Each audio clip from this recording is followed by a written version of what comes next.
Fuck to Westport!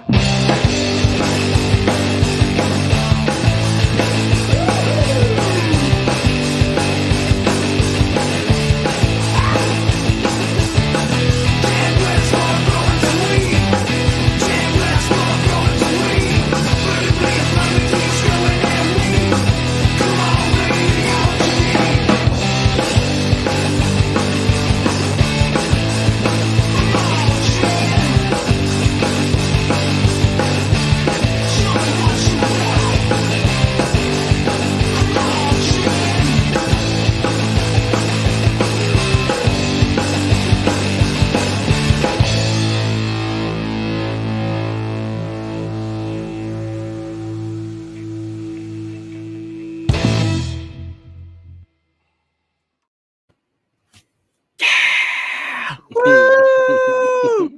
What's up, everybody? We are live. The first episode of the Best Grow Show. That's the new name. It is the Best Grow Show. And, you know, you can't just make those claims without backing them up. So I went out there. I talked to people. 9 out of 10 dentists agree. Dog Doctor, he just confirmed. He went to his dentist. He recommended Chad Westport the Best Grow Show. So, I mean, this is real, guys. These aren't things that I'm just making up. This is real stuff. And like Trip P says, the 10th dentist was an asshole. So doesn't even smoke. Forget that guy. Oh no. Am I gonna get the new algorithm? Is that a swear word? Is a-hole a swear word? Does that technically count against the YouTube algorithm now? I don't know. I kind of just say whatever I want and just go with it. I know. That's why I play the video in the beginning, because I figured you'd swear in like the first 2.9 Just seconds. Immediately say a bunch of outlandish stuff. Oh, dude, I'm so glad you could join me today, Mr. Magpie. How you doing? Oh, I'm good, brother. How about you? I'm good. And for anybody in the chat, dude, it's really awesome to see everybody in here, all familiar names. And I want to interact with you throughout the show. So please keep it going. I just get distracted by TB. He's all, fuck that shit. We're out. See, there you go. You got me swearing again. Damn it. Peer pressure, man. I should learn better, right? But just so everybody knows how tight me and Mr. Magpie are. All right, show him the shirt, bro. Boom. Not We even did not planned. plan this. We did not plan this. This was not scheduled or coordinated. We did not talk about it, and we wound up wearing the same damn t-shirt. So Boom. shout out to Bud and Lather. They For make real. some really awesome soaps and some kind of topicals. But he sent me a bunch of soaps, which are rad. Comes with beans. Yeah, which I just popped a bunch of. Ooh la la. Oh, I want to say what's up to everybody here real quick. Actually, let me change this so it's bigger, because I like it when the names are bigger. Sup, Zib? People rolling through here. The I Can THC channel. Matt, what's up, buddy? Thanks for hanging out and doing a Just One Thing session on the channel the other week. If anybody's not seen that, go over to the videos, and we've got that in. Cav Bar Jones, did someone say beans? And technically it's false because it's more than just one thing. It was just one thing on the first episode, but it's not just one thing anymore. It's multiple just one thing. Right? But do you ever have a conversation with somebody where they're like, oh, and one more thing? And yeah, or then 2 they hit hours you with, later, and you can't forget. Like you hear that 9 times throughout the conversation. This is the most important part. Totally. Gilbert, what's happening, brother? Elbows, that's for the small tubes. Churr. Uncle Rick, we got to talk about your fish, man. We've got to talk about your fish. I know you're down to 1. You should really get him a friend. Please, man, treat your fish kindly. We've got very little direction here.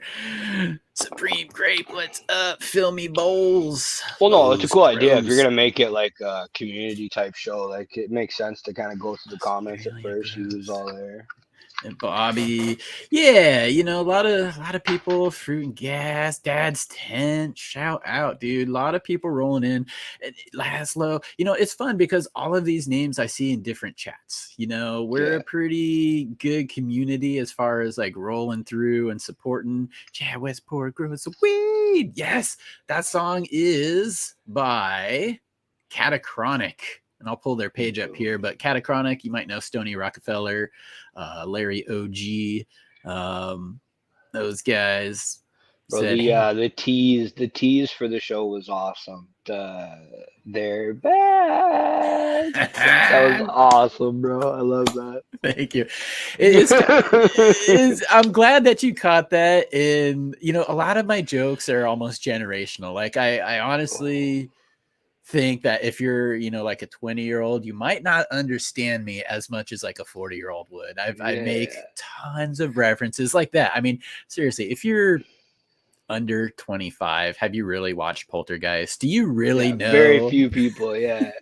So it's cool when I see. That's why I did that as soon as I got your beans in, bro. I'm like sitting there, I'm like, what's the best song to put up with these? It's like, oh, okay, perfect. Keep the meme going. Yes. Oh, let's see here. Okay, so I'm just kind of reading chat, get distracted, but we'll get into some of the home grow talk. Again, this is the first episode of the home grow or the best grow show. That's the name of it. The best grow show. And we're just here to focus, you know, kind of like we did with the perfectly imperfect grow show. I just want to go inside the home gardens of people because that's really what a lot of us are doing. You know, some people may have a 3x3 tent, some people may have a 10x10 room, but we're not a big, massive warehouse. And big, massive warehouses kind of call for different practices, different routines than what we do as home growers. So that's why I like to do the show. And that's why I like to talk to people. And that's why we ask you show your gardens. And this is, again, the first episode. So we're going to be talking with Mr. Magpie today. And in the future, we're going to put the link into chat so anybody can join. You just have to show us your garden. Doesn't matter if it's, you know, 10 plants in flower or one little plant in veg, all the same, because we're trying to see what you're doing inside the garden. You know, there's the old saying, smart people can see what's smart about the next person. Secretly, if you're afraid, or if you think no, how's it go? Secretly, if you're afraid you're an idiot, well, then okay, to you, everybody else is an idiot. So smart people see smart things about other people and they're able to adapt it. So I want to make a dumb Canadian joke here, Mr. Magpie, but I just feel it's too inappropriate. I don't know if people understand our relationship yet. Are you okay with it? Will you I try? don't mind. I don't mind, you know. I say absolutely terrible things. Some of the people in the chat have probably heard me say awful stuff. So I mean, it happens. Sometimes you gotta say things. Sometimes you got to say things. Well, I'll say this. We are going to be giving away some beans on this episode. We are going to be giving Unbelievable. And on the away. Canadian episode, it's gonna be no Canadians allowed. You son of a bitch. Score one for this side. Yes, we will have to invoke the Mr. Magpie rule. As I've explained the Mr. Magpie rule before, the beans are for US only. And I do apologize about that. And even Cav Bar Jones, he's the one who's working arranging this with between Mirror Seeds and myself. We gave away some Mirror Seeds on the Seed Collector Show last time. We're going to give away a couple more this episode. We're going to do it USA only. And I'm also going to toss in, I've got some of these sitting here that are meant to go out. So Westport Grape Juice times Afghani #1. I'll be giving away one of these each episode as well. So those will be going out. We'll be getting to that a little bit later in the show. But hey, if you guys are making seeds out there and you've tested them and you've grown them and you can show us pictures and you feel confident, you want them in other people's hands, let me know. Send them in. We'll give them out. That's the fun thing to do because we want to encourage home growth. Everybody needs to grow. But real quick, before I forget, back to the Mr. Magpie rule, I am going to look for breeders in Canada, my friend. So we will have somebody or something to support and give away to all of our Canadian brethren. Does that I'm put a little smile on your face? I'm sure there's tons of guys up here that would do that. Cool, good. Because I feel bad. It's not uncommon, so I'm like, okay, good. I'm not the only one. But really, getting things across the border is a bitch, man. Yeah, Like, no, it's usually seems pretty normal. Like with the seeds anyway. Like it seems like everyone kind of keeps it in country. yeah, and so that's kind of good. That's what we'll do. And Cheddar Bob's in the house. Cheddar Bob always with the comments. It's pre Malone. I think that one's pointed at you, Mr. Magpie. That is pointed at me. It's pre Malone. That's okay. Yeah, We, that we, is we, directed at we me. know where he But it's lives. from someone in Maine, so it's like whatever. You know what I mean? It doesn't really matter. Right? They don't even know how to say car or park. We already got all their lobsters. We don't need anything else. Ooh, actually, that will push his buttons. Cheddar Bobby's stealing your lobsters. Oh, man. Okay. And no offense to anybody on the East Coast either. Just Cheddar Bob. Yeah, only Cheddar Bob. He's Only the only Cheddar. like him. You know what I mean? Because Cooney's cool, but Cheddar Bob. well, let's get into some of the grow talk, man. That's why people are here. That's why I'm here. And again, thanks. It's good seeing everybody in the chats. But Mr. Magpie, we started talking a couple years ago now, and you were at a quite different place of your growing journey. Do you maybe want to, for people who haven't heard the story or unfamiliar, do you maybe want to give them kind of a little rundown of like how you started or what you started with, and then maybe when you Yeah, decided well, to improve or change things? yeah. I mean, basically, probably five. It would be 5 or 6 years ago now. I started trying to grow a couple plants, but just like how most people did, like one plant in the closet that didn't turn out quite right, or just fooling around. And then about a year into it, I built that first room that you've seen it a bunch of times. Like it's a 5x10 room in the back of my basement. And I started messing around with that and like, just doing bottles and nothing ever kind of worked out the way I wanted it to. And like, I never found anything that was worth keeping.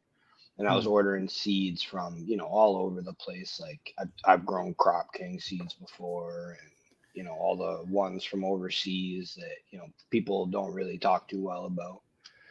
But probably about 3 years ago now, something like that, maybe.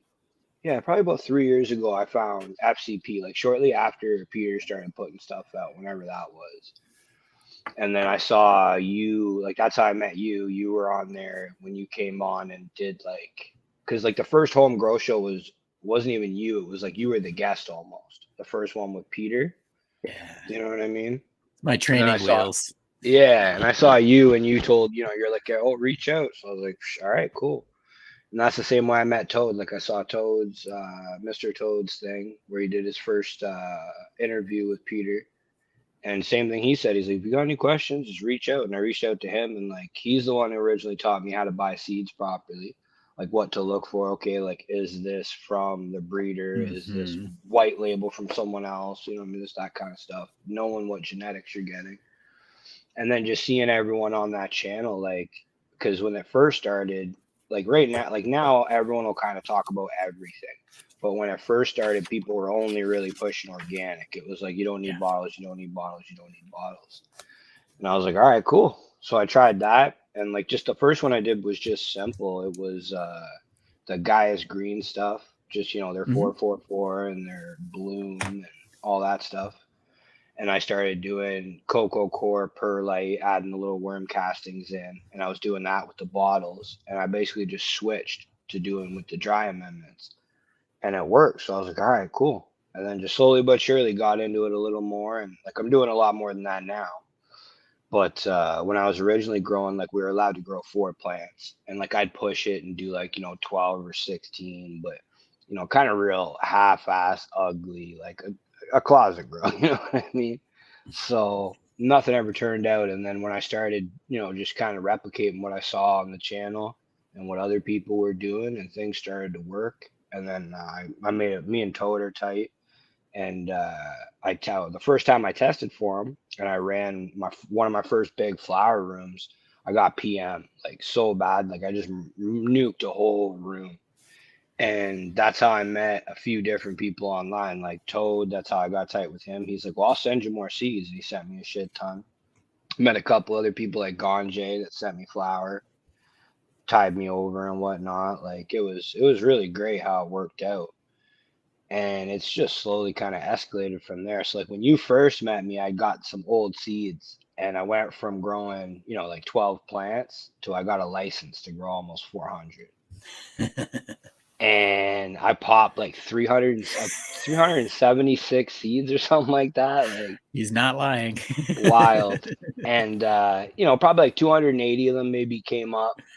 And half those died off, but when they originally first came up, there was close to 300 that I had all of them in a 4x8 tent when I first met Chad. So like when I went on to the first grow show with him, it's just like this fucking sea of red solo cups as far as the eye could see.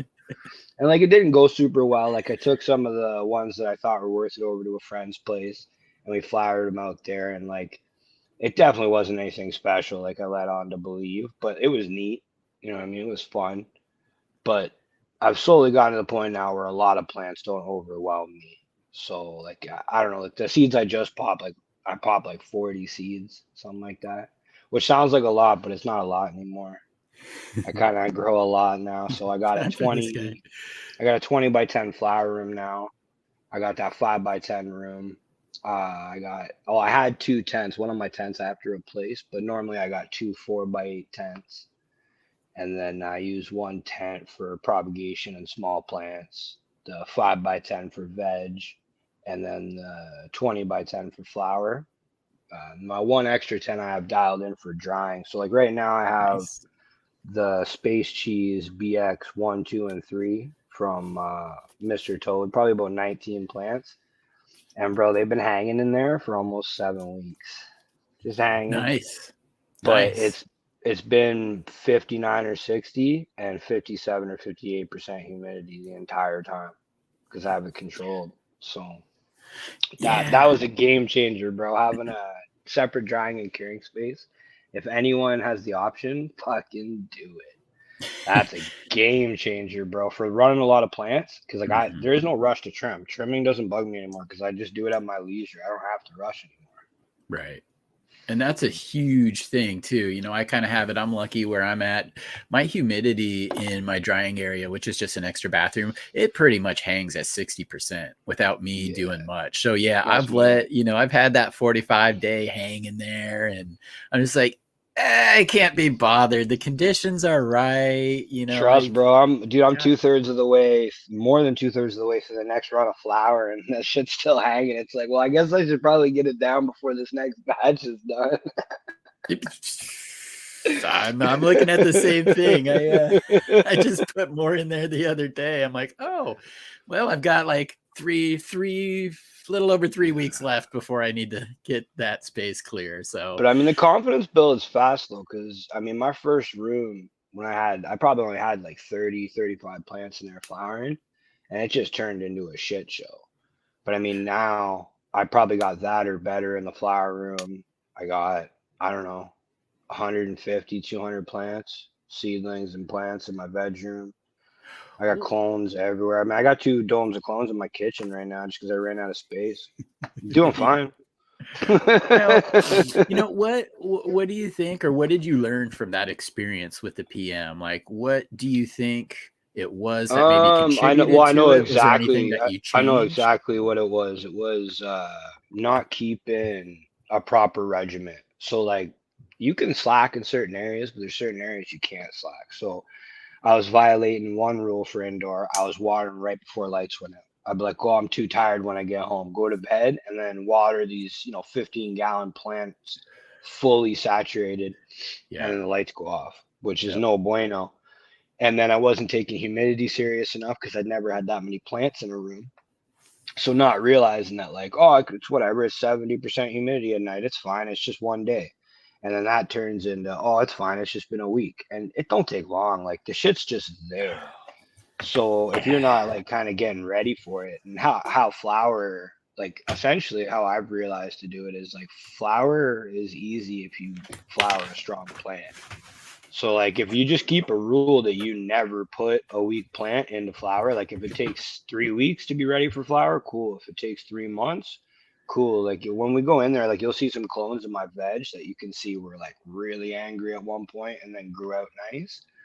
But I mean, there were stuff I've got in from the U.S., so it just is what it is. They're a little pissed off when they come. It take a long time to root, and like they came into a buddy, and then the buddy got them ready to go, and then immediately cloned them and sent them to me. So like you're just talking like stress on top of stress on top of stress. So if you just keep that in mind and just make sure they're strong, like I haven't had a problem since, and like I don't foliar and flower or nothing like that. Like maybe the Okay. first week or two if I'm really worried about something, but even then I try not to. I just treat them good and veg until they're super strong, and then I don't play with my humidity anymore. Like my humidity at night never goes above 55 ever. Like Nice. I have it dialed in super nice now. No, even with how full the room is right now, doesn't go over 55. And in the day, sometimes I'll get a little bit of a dip that I don't like. It'll go, 43, 44. I'd Mhm. like to keep it closer to 50, but I mean, I don't mind that. That's fine. Just sometimes when you get a little bit too low in the humidity and flower, the plants just go kind of weird. Kind of, Well, you know what I mean? yeah, because the humidity, and we all have heard of VPD, the vapor pressure deficit, and how that kind of interacts with the plant. And when the humidity is really low, the pressure, the air water pressure outside of the plant is less than it is inside of the plant, so it escapes through the stomata. It Yeah. brings up nutrients from the root zone because it's sweating. And if you've got, like a hot soil, or you're just running through, that can definitely cause some problems. You mentioned watering with the lights off. A lot of people, you want to water when the lights come on or within the first couple of hours afterwards. Uh, you Yeah, know, that's what I like to do. Like I like to do 45, like half an hour, 45 minutes after the lights come on. Like you can watch the plants. Like when the plants are awake, then I water. And you can watch them right. go from that kind of droopy asleep state to awake. And it seems to take about 45 minutes in my room anyway. They're under 1,000 watt HPS. So I mean it Okay. don't take long for them to kind of they're awake. Yeah. That is super important because the roots aren't uptaking. The plant really isn't photosynthesizing in the dark, so it's not really No. taking stuff up from the roots. So if you just water right before the lights go out, all of that water is just going to be sitting in the root zone. And like you said, it can lead to a soggy root zone, which isn't good for the roots. That could throw off things like pH, could bind up nutrients with the cation exchange. But And that's the problem too, because I had really healthy plants that run, and that's the tricky part because a real healthy plant right, will put up with a lot of bullshit, and you won't necessarily see the lead up. Like if the plant looks like crap the whole time, you kind of not surprised if a problem happens. But if right. your plants look like champions, and then all of a sudden you're like, uh-oh, it means that like it just because your plant's super happy doesn't mean you're not cultivating nonsense under it or around it, right? Right. Right. And also too, one thing that you kind of deal with, because you're going larger soil masses now, right? Originally you kind of started in small, like 3 gallon pots, but are you using Yeah, yeah. Like larger originally, pots now? originally I was 3 gallons because that very first flower run you saw, I was trying to do the multiple seeds. So like I probably had 90 pots in there, so I had no other choice but to go like super small pots. But I went up to 15s and 20s, and I played with that for a while, just doing organic style, and it worked great and everything. But then I realized once I got better at understanding like what the plants need when, like when does it need a charge of this or when does it need a charge of that, you can kind of get better at tailoring the soil to go. So like now I have plants that are probably 6 feet tall, 3.5 feet wide in flower, and they're in 10-gallon pots. They're fine. No, I'm not feeding them. Like I fed them a little bit, a little bit of amino acids or something like that. But like I'm not feeding them on a regimen or anything. Like once a week to get a little treat. But other than that, Kind of using your judgment, and again, experience, rookie, experience can lead to that. And now rookie over here. Come on, man. You're supposed to be a professional. Distraction. But yeah, Hillbilly Yeah. Herb says, genetics are key too. And that, some definitely are more predisposed to it than others. He says he found a couple bulletproof cultivars that work for him against the PM now. But Yeah, kind of to no, your that's point, what he's saying is like, it doesn't mean that's time to be lazy with the good SOPs yeah. though, But it you is know? definitely true though, and I realize that like indoor, it's kind of hard to tell because like you're not really gonna, in theory, you're not gonna put yourself in a situation you'll get PM anyway. But outdoor, you can't control it, especially in my area, and I'm sure it's the same in your area if you grow. Oh But God, what yeah. I realized this year was only my third year growing outdoor. The first year, it was just four plants growing with bottles. Like I just essentially built like 100-gallon pot of the same shit I grow inside with bottles and just grew them outside. And it worked okay. You know, what I mean, it was decent. It was the best stuff I had grown to that point. But like when your first couple years, you're growing every single run's the best stuff you've ever grown in theory. You're always, getting better and better and better. But the second year, I threw out a bunch of just kind of meh genetics. Like they're all right. So I'm not trying to name drop and all kinds of bullshit, but just the entry level stuff that we all mess with when we first get into it and we don't really know what we're buying. Right. And that stuff kind of everything was just didn't really go that well. Last year, I put a ton of stuff from Mr. Toad, Levi, and Jay at Pistol Positive Creations. Those Mhm. guys are wicked. Put a bunch of their stuff out there. And then I put out a bunch of stuff that Ganje made. You guys all know him from the community on here. He's another Canadian. And he made some F2s with Toad's work and some kind of open pollination F2 ish kind of stuff with Dub Trop from Oni, Dub Trop Okay. BX. And just running all those, I started to realize like if you throw good stuff out there, like you're still gonna find all kinds of stuff that the PM just fucking eats up. Like you can only stay on top of it so hard, and like everyone will tell you this works. It works every single time, but like that's not factual. It might work every single time for them, but there are. Environment. Yep. Yeah, I haven't found anything yet that stops PM from coming into my backyard. I haven't. Outside, man, outside Right? growing is such a completely different beast. I started out the Yeah, show man. with saying that we like to focus on home grow because the techniques and things you use are totally different, or pretty much totally different than like a commercial indoor grow. But I also throw outdoors into that category too, because for as long as Oh I've yeah. grown indoors and as confident as I am, outdoors, man, that's gonna be just like, one of those white knuckle rides. Hold on to my Yeah, pants and and my that's the thing though. You'd think that, but it's not. Like when you don't know what you're doing, yes. But once you get a fair, decent grasp on growing indoor, Mhm. because indoor is so finicky for easily to make mistakes. Like outside is a lot more forgiving for most things. For But you most control things, right? everything indoors though. See, that's where Yeah, I'm thinking but that it's that's the beauty. easier. But that's the beauty of it outdoor though, because you're not spending all this resources and time controlling all this shit, and the plants just grow themselves, and you have all this time for extra, pruning, spraying, planting. Like it, if you can, like for someone that hasn't grown outdoor yet, if you can grow good indoor, you could crush outdoor because you're gonna be so particular and finicky about what you're doing and Yeah. outdoor, like the plants just like being outside. Not everywhere, don't get me wrong. If you're in some crazy climate, yeah, it's probably not going to work. But Yeah. even here, man, like it gets cold and wet and stuff. And like I finished plants out into October. They were Damn. beautiful. And I probably found 20% had no PM whatsoever. Where Okay. other stuff there, like 20% had no PM while touching things with PM. Wow. So like Okay. it's I don't think it's that I I think it's rare to find rare air quote stuff when you're only able to hunt a pack or something. But like Yes. what if you pop 50 or 100 seeds, rare is kind of a different thing. Like you just find a little bit of everything. Like if you're talking about true rarities, yeah, for sure they're rare. But I realized that once I started popping it's rare for me to pop a pack now. Like I'll pop 4, 5, 6 packs at a time.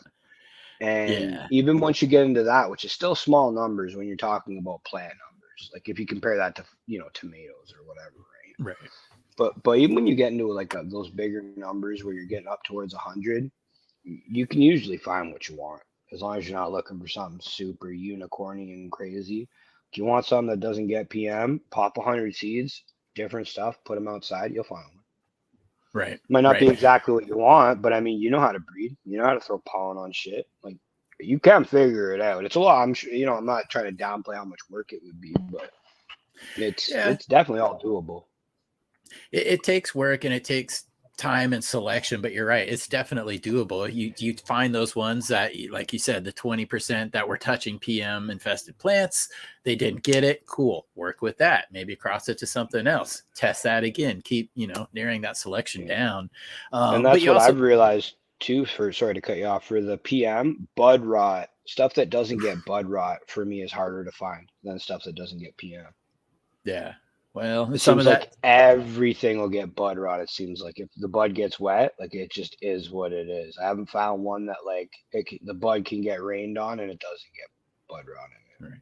Now, do you go after a rain? Do you actually go out and shake the plants to kind of dry them? I've seen people with No, leaf blowers too out there, just kind no, of like drying off their plants after a big heavy no, rain. because like in my head, like I could see shaking them off, but then you come into the point of by the time you'd want to shake a bud off because you're worried about moisture, they're so heavy and stuff. I don't know if I really want to be Yeah, smashing all the stalks around. And with a leaf blower, I don't know. I don't really think that's a good idea for me anyway, because like you're blowing air at a sponge. You know what I mean? Like, are you just blowing the water off the leaves and like right. pushing the water further into the bud? Like, can you really blow all the water out of actual flower, which is what you're worried about? You can get all the Right, water off the leaves with a little shake, but it's not right. the leaves that you're worried about. You're worried about the flowers. I don't think for what it is that would work. I mean, that's just me personally. I wouldn't Right. try it. I wouldn't do it. Yeah. So, I definitely have seen a lot of people using that Oh, I've seen technique. people do it 100%. I'm not denying seeing it, but just me personally, it's like with the bud washing. It's like I get it, but if there's a problem that bad that I want to wash the bud, if it's not like life or death to keep it, do I really want to keep it anyway? Like if I have to Right. wash it, Right. you know Ty what I guy mean? Like it just hearing the same thing. He says, I've heard the leaf blowers blow the water further in. Yep, Miss Magpie. So that's yeah, like one. and that's not a proven thing. That's just from watching it happen and just seeing the water come off. Like when they hit it with the leaf blower, the water blows off immediately off the leaves. But there's no way they're blowing all like the amount of air pressure it would take to blow all the moisture out of a dense, fully formed flower. Like I don't think so. Dude, aren't you just Nancy negative today? Dog, I don't know. It seems like it would do more I'm damage than joking. good. Oh, just fucking with you. But again, see, that's my mindset though, because I'm an indoor grower. That's why I'm like, man, I'd love to grow outdoor one day. Like seriously, one of those big Mendo dope, just freaking 10-foot wide, 15-foot tall. That's a life goal for Yeah, real. Like I yeah, hope that to would be be able fun. to do that once in my life, at least once in my life. How about that? Where I'm at, no, not happening. So my mind is Yeah, always, last all year these was the what ifs, biggest what ones I ifs. grew. Yeah, last year was the biggest ones I grew. I mean, they weren't that big. Like they're probably the biggest one was probably 12 and a half feet tall and like maybe 4 feet wide, something like that. Like if they were all clustered, but if you like separated it out, that's probably how wide it was. Nothing like a Mendo dope boy plant. Those ridiculous. Yeah, I know that's like the standard. When it comes to big plants, it's like Mendo dope, Mendo dope. That's the standard. That's like when you find like Elvis or a musician or like a sports star. That's just like you can't compare them to somebody else. You compare everybody else to them. So that's kind of in the big plant world. I'm all like the Mendo dope ones. Grower Mo, you need beans. You've come to the right place if you are stateside because we're going to be doing a giveaway here pretty soon. I kind of meant to do it at the 30-minute mark, but this is See that, flying Chad? so You see fast. what packs look like when they're empty. See that? We're just going to go at the 45 after. Yeah, well, you know what? If I had a license that would give me 400 plant count, I'd have a lot more empty packs too. Damn it. But that being said, you mentioned earlier that now you're able to kind of see the ones that you're not impressed with right away. You're able to call them. And that's something I encourage people to do. Like as you start to grow, that first pack you pop, if you find something that just like, hits everything for you, cool. Keep that one around, but diversify, grow more, because the more you grow, the more you will see that there really can be a lot of differences in the speed of like veg time, in the nodal spacing, so many things not even getting into the flower that you'll notice about the plants. And that's a fun thing about breeders. And Mr. Magpie, since you're able to run large numbers too, that is so fun to see. Like when you make a cross and then you're running out or you're testing that first generation, it's like, it's so exciting because you're like, ooh, you've got their chin and you've got their nose. And like you put them all together and then you get ones that are like spitting image of it, but then there's a completely different terpene profile. Like where the F did that come from? So that's something that I really love about like running out the stuff that I make myself, because it's fun. So I guess the point is as you're starting, find a good keeper, something that does it for you, but keep going, man. Explore. Yeah, bro. That's where I'm at. That's where I'm at now. Like that's some of the seeds I made last summer. I turned into a big breeding run. Jeez. See, that's literal lifetime of like seeds right there. Yeah. Wow. Yeah. For some people, I have a hard time going through what I have. I try to do my best, but it's like I just came back from Mexico with some seeds that smell. They should already be popped. I know they should be popped, but I'm testing for somebody else right now. I just finished testing for myself. You put those in a little envelope and you put them in the mailbox, and I'll take care of them for you, dog. I will open pollinate them, and that will happen. I will get you a shit ton of them. Hell yeah, bro. That'd be sweet to go through something like that just to see what it is. Yeah, exactly. Because a lot of stuff down there is probably older genetics. Skunk may have gone down there. Maybe it's the way it's grown. Maybe it's their terroir. Maybe it was the bag it was in, or how long it was in, or that it was that hot that it smelled like that. So many things can affect the overall smell, but it wasn't bad, dude. I was worried going there because I thought we were just going to get something that like might not even be weed, or like is sprayed with something, but something toxic, B probably just like headache, stress. We scored some good chronic down there. It was funny too. It came in like a popcorn bag or like a cotton candy bag. Yeah. Oh yeah, dude. It was funny. It was one of those just like two giant handfuls of fucking weed. and that was, I think, oh god, it was like 50 pesos or something ridiculously cheap like that. Like that was like a 20 sack or something. Yeah, bro. I remember you saying like the smaller one was like almost nothing, and it was like a pillow size. You know what I mean? Like half-ounce bag. Yeah, and I don't think it was probably weighed either. They probably did just reach into a bag, put it in there, tied it up, like, all right, let's go meet gringos. Yeah, bro. Yeah, dude, I would like that when you're doing that much too. Like they're probably doing hectares of stuff, bro. You ain't got time to weigh anything. It's like whatever fits in this bag, you can have it.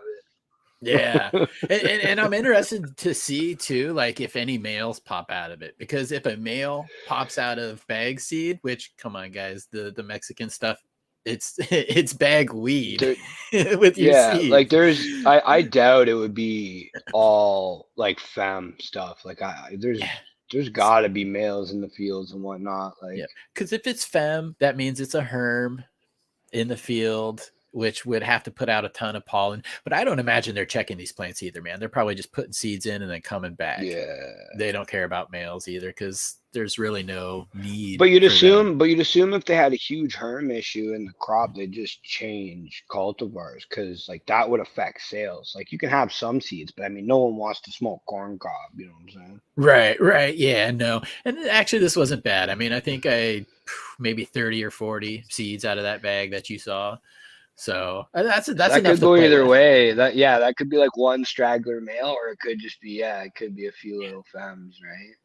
So it'll be interesting to see what happens with that, because I talked with Mean Gene from Mendocino, the Freeborn Selections, about. Yeah, I watched that one. Okay, good. Yeah, he gave me a lot of Yeah. great feedback on running, or how to progress that forward and keep things Yeah, isolated. how to actually tackle it without making your head hurt. Yeah. Well, yeah. See, and again, that's another thing. It would take me like 10 years to do this all on the slow See, roll and to do it right. he knows too, bro. Like I pop like, oh man, like the amount of seeds he pops, that's where I want to be. That'd be sweet. Just for like your own personal fun and folly, like just to pop 2,000, 3,000 seeds. That'd be so much fun, dude. Yeah. But we're not popping that in a tent. So we'll get back to reality here on the size, man. We're talking earlier, you talked about that first room, that first experience with a little bit of PM, and now you're dialed. Like, it always stays at 55. What are you doing to control this? Is it a dehumidifier? Is it balancing your temperature? Like, Yeah, what are you quite a doing? bit. So essentially, like it all came in little waves. Like I didn't figure it all out at once, but a lot goes into it. So like first and foremost, which most people don't think of, like because most people are just growing an A tent or A space, but because I have so many spaces, the overall climate of my house comes into effect with how my grows come. So if I don't have my house at a certain dialed in level, then I can get to a point where I can't control the room no matter how hard I push. And then I went through times where like you're overusing equipment, fighting problems you're creating. Because Right. you with that kind of stuff, and with that kind of stuff, there's no need to tackle it that way. Like you can go online and essentially take a course on map, like if you wanted to, like you could get all the knowledge you need to map out an HVAC system and like how to flow the air, which way the air goes, how to do a smoke test. Like if you really wanted to go ham, you can. Like the internet's amazing, right? The information's there if you want it. But it all starts with my house. So I keep my house cool and dry just on a general basis. So like in the summer it kills me because I keep it cool still. But like even right now, like the basement, the room I'm sitting in is probably 56 degrees, something like that, 58, Okay. right around there. And in the winter, I don't have to worry about humidity. But as soon as the spring and summer starts, I have a dehumidifier just going in the basement at all times, Yeah. just to pull extra just out of the whole space because I treat my whole basement like a lung room essentially. Okay. Right. And so for like my drying tent, it's pretty simple because of those parameters I lay out for the house. The tent's sitting in a long room that's very dry and very cool. So it's right perfect, and it's easier to add humidity than to take humidity away. It's also much cheaper to add humidity than to take humidity away. It's a good point. So in there, I just have a humidifier that runs on a Trollmaster controller. Any humidity control. I have a few different brands. Trollmaster just happens to be the one I find the most reliable. I've had them for years, and they always seem to just work. And that just controls the humidity. I have it set on it's set on a 1% variant, but most of the time that's bullshit. So it'll be 2 or 3% variant on what it'll do with humidity in true practice. So it'll fluctuate. I leave it on the wetter side when I'm first drying, and I slowly dry it out. So I set it for 60 and 57%, and it'll fluctuate between 58 to 61 Fahrenheit and 56 to 59% humidity is kind of where it'll fluctuate at. So that one's simple enough to control. And then I have this is where it gets expensive running inside like this, because then I have a passive or not passive, I have an active exhaust. So I have an exhaust fan, a 6-inch one on the lowest setting, just constantly pulling fresh air out, and that's going right out of my house. I don't recycle the air because it's just you're just fighting yourself that way. Yeah. And then you go back to my bedroom, and then that's almost the same thing. Like I have a 6-inch exhaust, but that's cranked all the way up that vents right out into my garage. And in there I have the same thing, but I have like humidity is the same thing. It's a Trollmaster controller, and it's a day night. So in the day it hovers around 59. In the night it hovers around 50. And the heat is the same thing. I just have a little controller for day and night. I set it to what I want. I try to run the room at about 78 in the day, and then down at night, I try to touch it to 65 if I can, but it depends because I always have so many little seedlings in there. So usually I'll keep it a little bit higher, closer to 70, just so I don't freak anything out, because there's concrete floors in there, which is one of the reasons to heat it. Do you have your plants lifted off the concrete, or are they just bare? Kind of, sort of. The little seedlings are lifted off just on a tray. Okay. But I find I don't have to, because when I did that room, like at this point, there's 5 coats of Zinsser watertight paint on the walls and on the floor in there. And then all the joints I sealed with Gorilla Glue, and I painted over those with it. Like that room, like I can foliar spray the ceiling in that room. Like it's sealed up. So that's nice. And with all those layers, the floor doesn't actually get cold. It gets cool, but it doesn't get cold like a concrete floor does, because there's probably 1/8 of an inch of paint on that floor by now. Just insulation. What I mean? Yeah. Buffer. So I have that, and then there's a heater that controls it. Nothing really fancy in there. And then I have every place I have monitors. I use those little Govees, Govee. And it's just like a little temperature humidity monitor that you can hook to your Bluetooth, so you can pull the data onto your phone and whatnot. So I have one in my drying area, I have one in my bedroom, and then in my flower room I have 3, like one for each section, because I have 3 lights. And then flower room is the same difference. I mean, it's pretty simple. I have active exhaust again, constantly pulling air out. I have an AC in there that I have to essentially run all the time, just because I'm running 3,000 watts of HPS in there. So if I don't, it'll get a little toasty. I run a dehumidifier in there, and I run a humidifier in the very beginning of flower, and that's just because it's a massive room. So until it's filled up with plants, the humidity will drop down to like 35. And again, that's just because it's winter right now. Like it's dry here naturally. In the summer, I don't have to do that. I'm fighting the humidity a little bit more. But and then it's all about the position of where everything is, like messing around, where should you put your humidifier, where should you put your exhaust.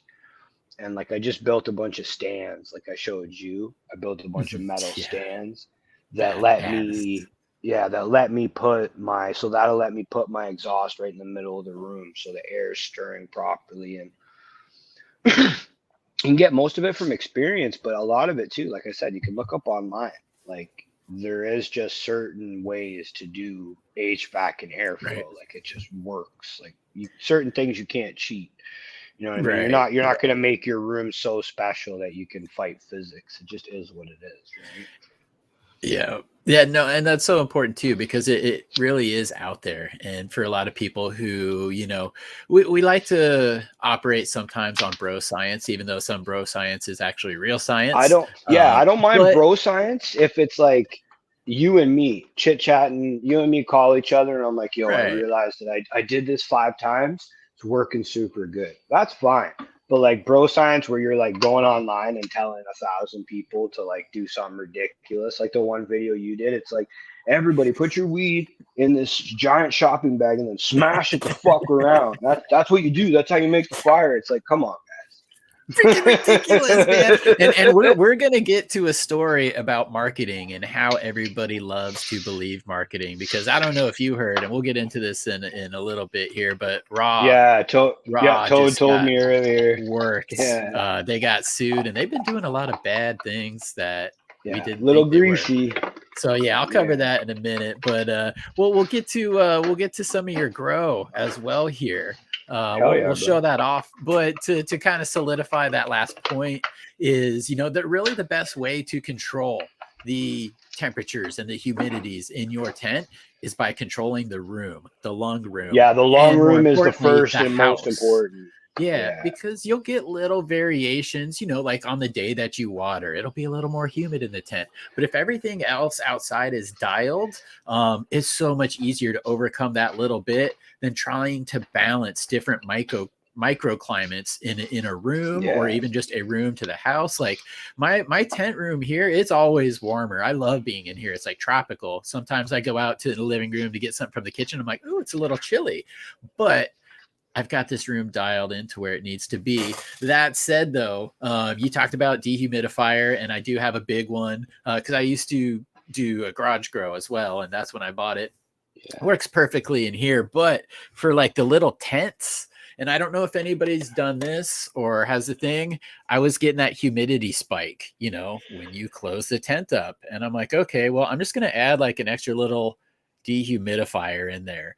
And this thing, you know, it may drop it like 3, 4, 5%, but really that's all Just I need to enough. stay in Yeah. like a safe zone. So just something little like this Yeah. might And help people as that's what well. I have. I don't have anything fancy. Like they're more expensive if someone's just trying for a tent.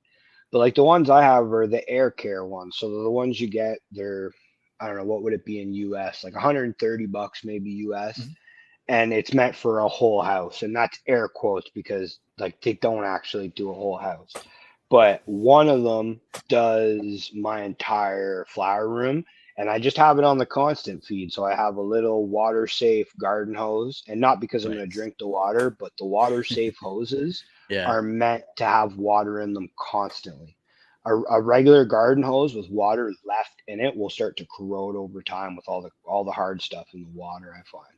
Interesting. So if you get like those little green squishy ones that say water safe, those hoses last way longer, I find. But I have one of those, and Okay. it just goes into a 5 gallon.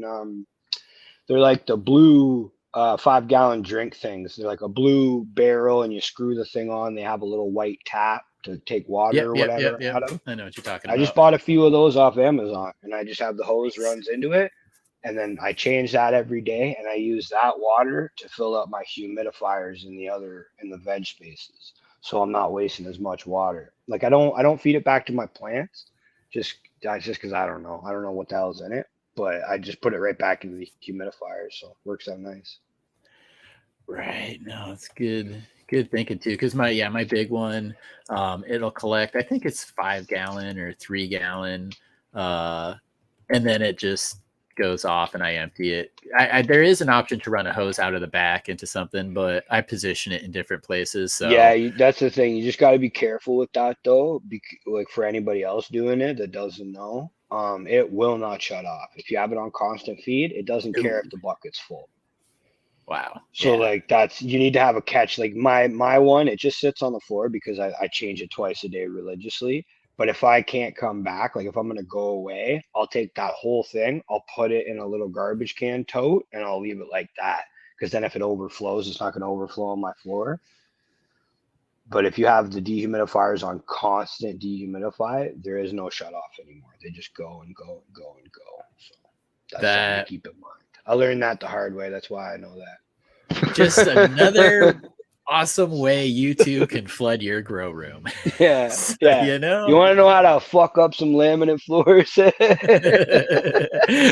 growers flooding grow rooms since, well, indoor growing. Yeah. That's Oh their fault, shit. bro. They made it illegal. Listen, mold in houses is directly related to the drug war. That's their fault too.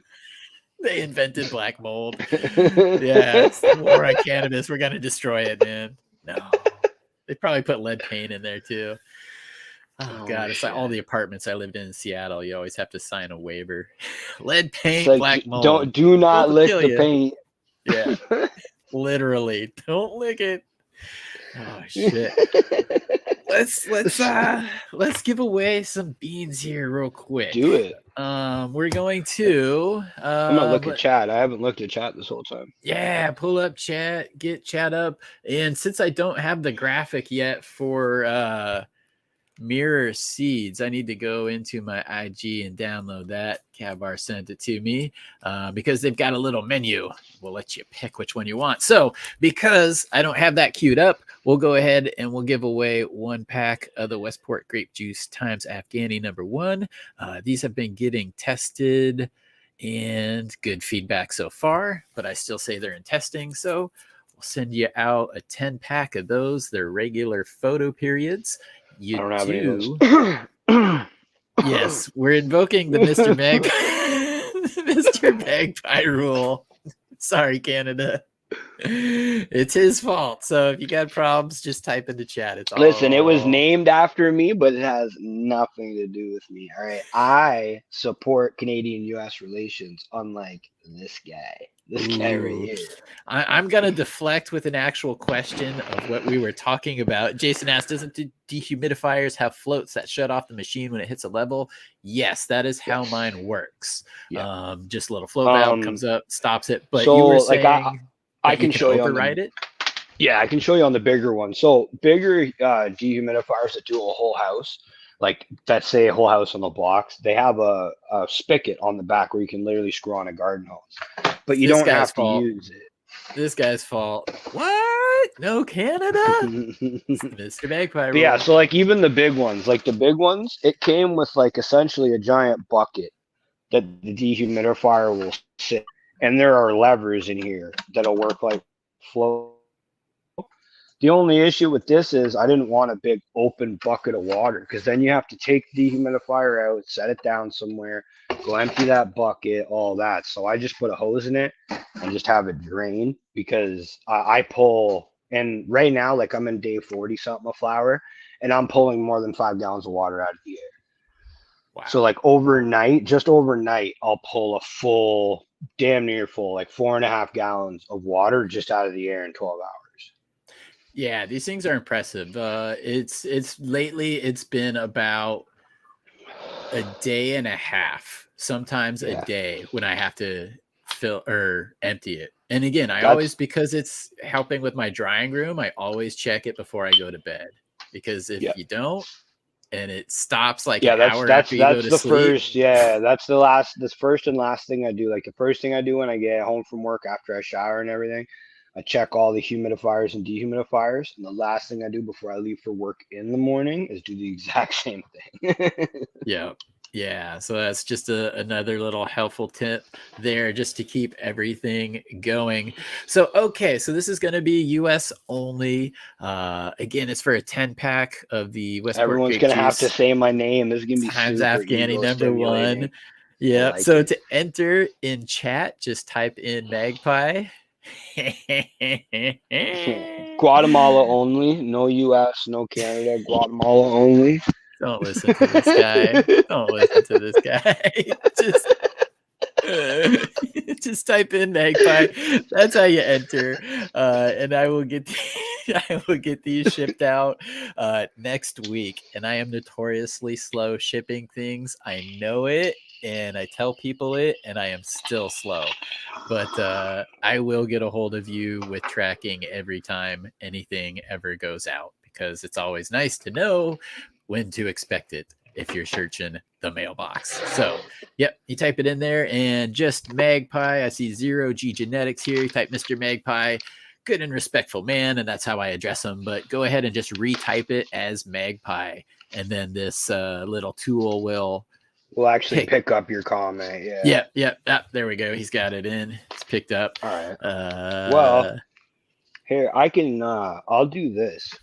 Mr. Toad, the illustrious Mr. Toad, always blesses me up with a ton of seeds. So here's what I'll do. I have a massive pack of government cheese, which is GMO to space cheese. Wow. And it's not going to be an official packaging or whatever, but I will break off 15 of these and send them to whoever wins if a Canadian wins. So all Canadians enter into this thing, and if you do win, I'll give you 15 of the government cheese, GMO space cheese. These are really nice. That is awesome. And I really appreciate you doing that. Like, that's pretty badass. But why don't we double our pleasure and double our fun? Let's have a US only and a Canadian only draw, and then a Canadian only draw. And then you'll see, actually, no, there's a lot of people in Canada here that watch the show. I want to like disparage an entire nation just to make a joke at you. And I'm realizing it's not right. Like, I can't, there's a lot of wonderful people. I can't just say everybody's drunk on maple syrup like I always claim you are. But okay, so and what I'll do is I'll put in 15 of the government cheese, which is GMO space cheese, and then I'll look through my stuff and I'll put a couple extra little surprises in there too. Okay. And now we've got Canadians entering. Well, at least Rick. Uncle Rick's saying he's enters too late. There you go. Dang, Canadian stoners. Should we Well, that's redo fine. this? We'll just run it, and if a Canadian, like, if you want, like, because I Okay. already corrupted it by saying it too quick. Everyone enter. If an American wins, cool. If a Canadian wins, cool. And then we'll run the second one right after that. And like whoever wins, don't enter again. Awesome. Cool. I got confused. So like if an American like, wins, then you we do said another Canadians contest. have already entered it, right? So a Canadian could already come up. Yeah. So if everyone just enter this one, and whoever wins, if a Canadian wins, then the next contest, Americans only. If an American wins, the next contest, Canadians only. So then we'll get it done properly. See, this is why I invite you on the show. You know what you're doing. Boom. But yeah, because right. then we can get some Mr. Toad seeds out. I have a fucking ton of them, and Badass. they're awesome. So yeah, Mr. Toad has been a very generous person to both of us personally, but also to the community. And that's, one thing, like I send out a lot of stuff to people just to help, just because they need it, whatever. And having that bag that he sent me is handy because I pretty much always put a pack of his stuff in whenever I'm sending something out. But yeah, he sent me a now. bunch I need to of get bigger back. packs. And he's like, you'll like this one. So he sent me a couple bigger packs. So a few of those are like breeder packs, and like I'm gonna pop them all. But I have a few bigger packs like that where I don't mind letting a few go. That's fine. I'm rooking. There we go. Okay, I'm a rookie over here. I've never done this before. Oh, okay. So I'm gonna give this another like 30 seconds for everybody to enter. We'll run it, and then we'll do the opposite. If a Canadian wins, then we'll do American. And if American wins, then we'll do Canadian. And then that's I will good pull up because then we stuff. have a Canadian giveaway too. Because we're not gonna not have a Canadian giveaway on the Magpie show. It just doesn't work. I can't. Are you gonna claim it's a Chad Westport rule? No Americans. The Chad Westport rule. Yeah, no Merca. No Merca. North only. Real north. Whatever, eh? Strong and free. All right. Okay. So we've got 113 watching right now in the tool. It looks like we only have 64 entries. Wow. Get on it. Wow. 66. Yeah. We'll wait till it passes at least 69. Because that's just the right thing to do. Right. Okay, and then we'll run it, and then I'm going to get the graphic because we're also giving away the mirror seeds. But in between these two giveaways and the mirror seeds, we're going to take a look at a little bit of what Mr. Magpie has going on in the garden. Hell yeah. And, my flower room's not on for another 55 minutes. So if we make it that far, you guys can see that. But I can definitely show you bedrooms, and I can show you some drying stuff that I'm going to be trimming tonight. I say that, but I've been saying that for 7 weeks, so I might not trim it tonight. It's called freedom, and I appreciate it. It's called freedom. Let me smoke one more little bowl here, and then we'll go have a little tour, boy. You do that, and everybody get their magpies in. Canadians get entered. If anyone that's Canadian that I know is in the chat and didn't enter the giveaway, I'm gonna be so upset. This is the first and probably only time there'll be a Canadian giveaway with Mr. Westport. Come on, guys.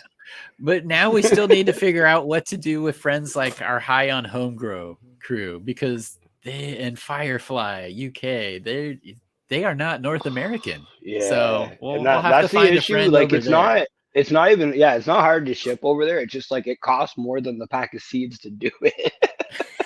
Right, dude. Seriously, I sent the box to my friend at Sensi Seeds.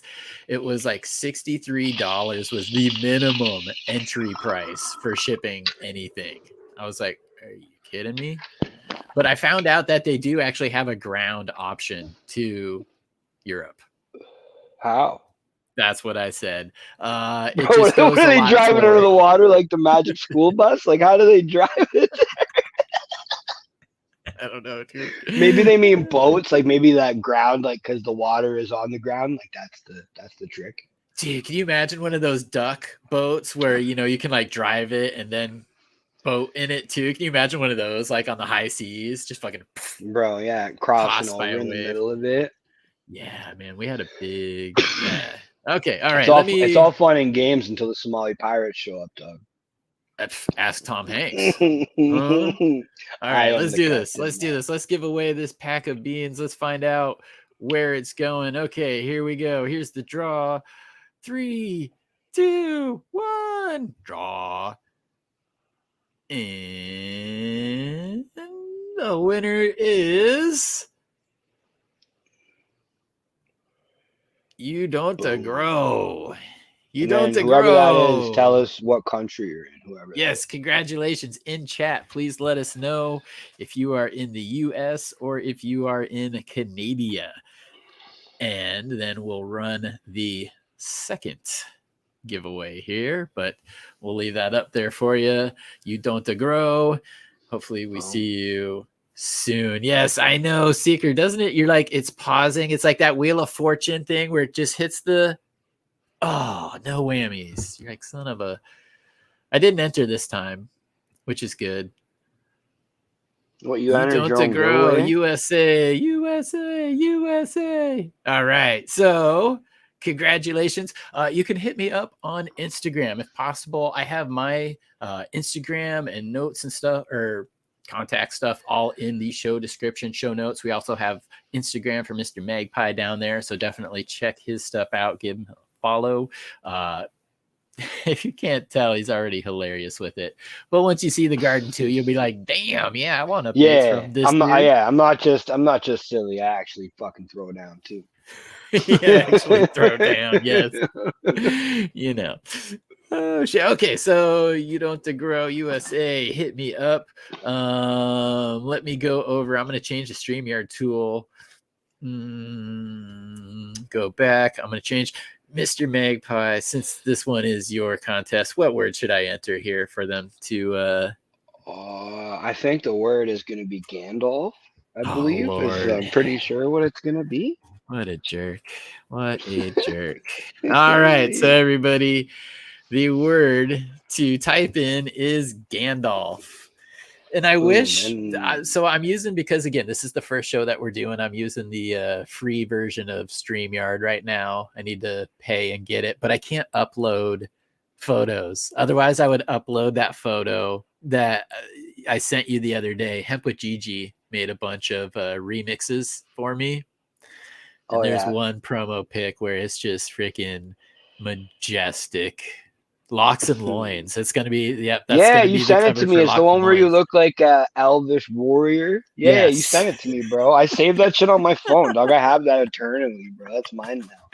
I was hoping you'd make it your screensaver, to be honest, but I mean, I can't. Like, this is, like, we're live right now, so I mean, I don't want to go into detail about what does or doesn't get done with it, but I mean, like, I have it. It's in my possession. Damn, man. I guess the good thing about computers, at least, is the pages can't stick together. So I'm not touching that one. Ah, damn it. So this is the Canada one. You know what I mean? So I see a lot of entries, so I'm assuming some Americans might have entered, but we're gonna have to keep running this till a Canadian wins. Right. This is for Canada only. Or we could just say, yeah, we'll figure it out. All right, 36. So we're not going to draw until we get at least the same number, over 60.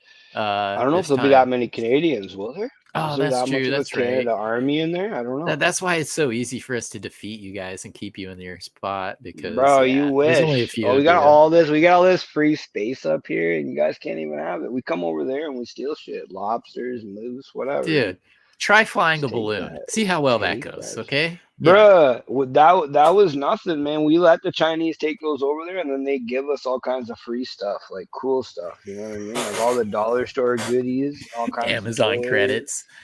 Yeah, bro. They verify us on TikTok.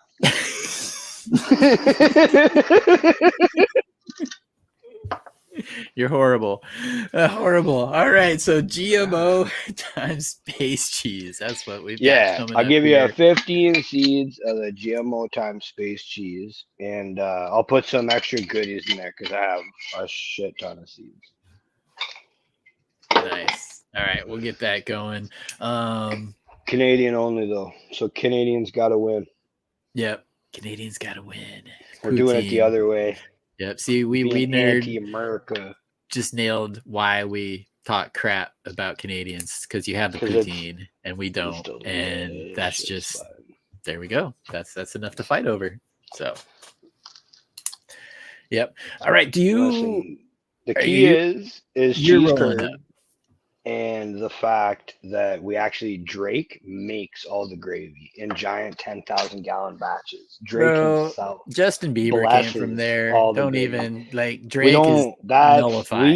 That has never been verified, and that is slanderous, bud. I've never seen his birth certificate, bro. Have you? No, I don't think so. That can't be verified. Stop it. I never seen him drink Tim Hortons one time.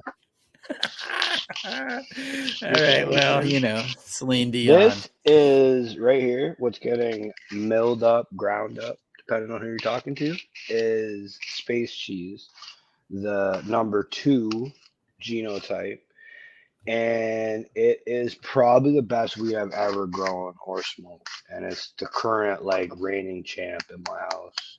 All of them, but I think number 2 is gonna end up being the one, and it's man, it's like garlic and feet and skunk and just all the nasty stuff, bro. It smells like when you go to smoke it, it tastes like all that, but then you get this chemical black licorice, fake black licorice, those jubes everyone grew up with. Those, the black ones are those, and I love those. Dude, it's honestly, it's hands down, it's the best weed I've ever grown or smoked. I've been raving about it since I grew it. He sent me a pack to grow, and I kept all 5 of the females. I should have kept all the males, but I didn't think of it ahead of time, so I just kept my favorite male. But I'm definitely gonna throw some of that pollen around for sure. I'm laughing because I think we struck a sore spot with Mackie. It's Gandalf, DALF, because that's not the first time he's tried correcting me. No, but we spell it. We spell it the other way. We know he's the Lord of the Rings fan here. We spell it the other way because in our heads, what's his name? The bad guy from Rocky, the Russian guy, Dolph Lundgren. That's who's gonna play Gandalf in our movie. So it's Dolph. You know what? Subliminally, that is probably where I'm pulling it from. A universal soldier, bro. Trust, universal soldier. That's all I gotta say. Wow. There's nothing wrong with collecting ears, bro. Dude. He's made it into the Fast and the Furious, who is coming out with the number 10 movie. Shout out to the American one. Congratulations on the new movie. But I think they really blew it by not calling it Fast and the Furious. Fast 10 your seatbelts. Come on, Fast 10 your seatbelts. It was right there for you, marketing geniuses. Come on. They blew it. They didn't go with it. I can't believe they have that many of them. That's wild. You and me both. Dude, I saw the first one, and I think I saw the second one with Ludacris, and then that's it. I don't remember seeing any of them after that. Grumpy Toads siding with Mackie over here. He says it's pronounced Alf, not Ulf. So Gandalf? Gandalf or Gandalf? Gandalf, baby. It sounds way better with the Ulf. We changed it. It's already done. It's right there. It's spelled like that. That been said. And if I knew how to do a poll, I would do a poll, because this is live and it's permanent on the internet. All right, it's permanent on the internet, which means now that's how it's spelled, like that right there. Dude, Berenstein Bears, or is it the Bernstein Bear? Oh. Anyways, yeah, you got to be over 25 to get that one too. So we'll just go on. Let's do this draw here, because I want to get this wrapped up and show some gardens here. So all right. So we're going in. We're gonna roll with the Gandalf, who is the B movie version of Lord of the Rings. So because we couldn't pay for the rights, we had to spell it this way. And the drawing we got all the excuses. We're good. Canadian friends, here we go. What do we got? Who's popping up? I saw people that were Canadian. I know. Grown Up Grows. Right on. Congratulations, Grown Up Grows. Please, in chat, let us know if you That you are are Canadian. indeed Canadian. And we'll get that going. All Because right. if you're not, we're So gonna have to super specify on the next one. Canadians only, or you will get a box of stuff you don't want. I sent poop in the mail. Don't put it out with your boots, Ted. Don't tell me my business, devil woman.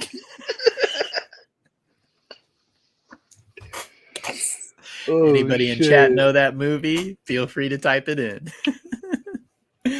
Oh, shoot. So I see Grow Up Grows are in the chat. Grow Up Grows, are you Canadian? Yes, you are. Confirmed? Non-confirmed? Ah, that's right. Yes. Are you in the US or are you in Canada? Please let us know. And we can move on. Thanks so much. Oops. No, not Waterboy. It is an Adam Sandler movie, though, guys. Let's see here. Yeah, that does sound interesting. The GMO. No, he's US. Cheese. He's US. Okay, well, you know what, Grown Up Grows? We're going to give you one of the Mirror Seeds seed packs. So USA, I'm writing down one of the Mirror Seed packs. And I will pop up the little menu here. Or actually, if you just Instagram message me, I will show you the little menu. But I want to put it on the screen for everybody to see too. But I'll send you that, and then you can select a pack from Mirror Seeds. They'll ship it out to you. Nice and easy. Super good. So, okay, we've got that done. And okay, one more drawing, and this is gonna be for real Canadians only this time. Because and you know what, wins, it's gonna ruin it. yeah, and the giveaway type thing is going to be Canadians Canada only. Yeah. That's what you have to type. So you are verifying it. So if you type this in and you're an American, you're purposely ruining it for everybody else. Now, is it true that 63.4% of the population there doesn't know how to read? Like, yeah, we do. I We just read different. It's like hieroglyphs, right? So like the amount of information I can tell about you by feeling the grip on your hockey stick, bro, it'd make you throw up. All right, we're clairvoyant like that. We got our ways done. Oh, it's hilarious you say that, because I really did play hockey growing up. And when you said that, I'm like, so are you a roll of tape on the end of the guy, or do you just a little string down the side for the fingers? Bro, you can't trust, like, depending on what we're talking about by roll of tape on the end, like you get the people that do like too big of a grip at the end. You can't trust those people. No. You can't trust those. That's a guy that's trying to swing his stick like a sword, bro. There's no reason to have that. That's so true, dude. Dude, those are always the guys that like get kicked out for taking somebody's eye with a stick somehow. It's like, come on, dog, get out of here. Yeah, dude. I may or may not have gotten kicked out of Eugene for doing something like that. I used to do lacrosse growing up, and that shit was brutal. They made it non-brutal, like right when I was growing up, but first couple years playing it, it was wild that children were playing. I love Sheldon Caldwell's answer, William Madison, which is a very sophisticated way of saying, yes, that quote was from Billy Madison. There's another flaming bag of poop on the porch again. Yeah. Oh God. Shit. He called the shit poop. It's the greatest day of my life. Such a good movie. All right. So Canada only. We've got that in there. We're at 8 entries. Hopefully it's realistic this time. That's what I thought last time though. Like once it got to like 40, I was like, I don't think people heard us.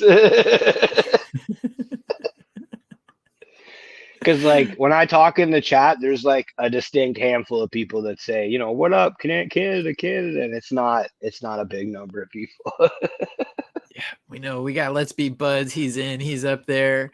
Janison Dennis, he's up there. Looks like Drewzilla, Canuckistan. I think he's up there. So we'll have a few more. Kingfisher, I think Moose Knuckles only. I think that is Canadian. Well, I mean, that could be universal. Yours truly entering in. Good stuff. Good times as always. Okay, well, we're still holding steady at 8. Do you want to maybe give us, are you in a good spot to give us a garden tour? Or are you still working on that bowl? No, I'm packing another one because we were chit chatting, but I can square this away and get up. That's no problem. Yeah, let's do that. And then while we're showing the garden, I'll get that tool, or not the tool, the graphic for Mirror Seeds, the seed packs to show off here. And then I'll also queue up what we wanted to talk about real quick about raw papers. They're doing you dirty. Raw. And that'll work too, because by the time that all happens and we talk about that, like my lights in my flower room should basically come on just as we're getting close to wanting to end, or so everyone should get to see it. And not to toot my own horn, it's probably the best run I've ever done. No big deal. So no what big you're deal. What you're saying is we're getting a happy ending, right? Yeah, I mean they're all happy endings if you come to Canada. Like it might be cold, but it'll be happy. Okay. Good stuff. Good stuff. Listen, now, you get used to cold hands. It only hurts. It only hurts until the pain stops, Jeff. Okay. I'm just gonna play around here and rookie out and see how I can just I want a different view. Can we get all of us in? Can we please? No. Damn it. No. Okay. I was trying to keep everything up there so people knew to enter Canada. To make everyone super dizzy. Stop it. Stop it. Oh shit. Let me turn a couple lights on here. Yeah, no worries. I'll put it back to us here real quick. Dude, thanks again, everybody in chat that's hanging out and having a good time, seeing some fun conversations, some familiar names, and some new names, which is really awesome too. I hope you guys are enjoying this. And again, we're going to be doing this every couple of weeks. In the future, I will be posting the link in the chat. So if you want to come, you want to show your grow, please, let's do it. Let's talk about it. I want to learn by watching what you're doing, and we can share this information in between others. Because sometimes, there's something so obvious that somebody's like, well, yeah, you just do that. And a bunch of us are over here sitting like, how can I solve this? And you just see it. You're like, damn, okay. I get it now. Bro. That's the way you get some of the best ideas. Like, oh, I've been doing it this way forever. It's like, oh my God, I've never thought about that. Yeah. So that goes to show, you can learn something from everybody. I was doing a hash thing for Holla. Holla, what you got? Hell yeah. He wanted to learn how to make some hash and whatnot. So I was walking him through making bubble hash, and I got a new washer. So I was walking him through taking the crappy hose off and putting a good hose on it and all that. Nice. And Manderson hopped on and Toad hopped on, and they both came up with ideas that made it way easier for me and like better ideas. And I'd already done it a few times and thought I knew how to do it. And they both had stuff that I added to my regiment, like wrapping extra on the wires so they're properly waterproof, because they don't actually come properly waterproof. And then Manderson, when you take off the old hose to get the old glue off, I was just kind of using a Q-tip and fiddling around. And then he gave me an idea like how you do like when you're sanding something round. So I took paper towel and basically sanded. You know what I mean? Like you put my phone down, like took a piece of paper towel and just sanded the glue right off it with rubbing alcohol on it. And like it cut it down from half an hour to 2 minutes. Oh, geez. And he'd never even done it before. He's just like, why don't you do it this way? I never thought of it. And like Toad saved me from my wires ever getting wet, and Manderson saved me half an hour on an hour process. Hell yeah. I mean, just from two little comments, right? It was so helpful. All right. Turn this bad boy around. Yep.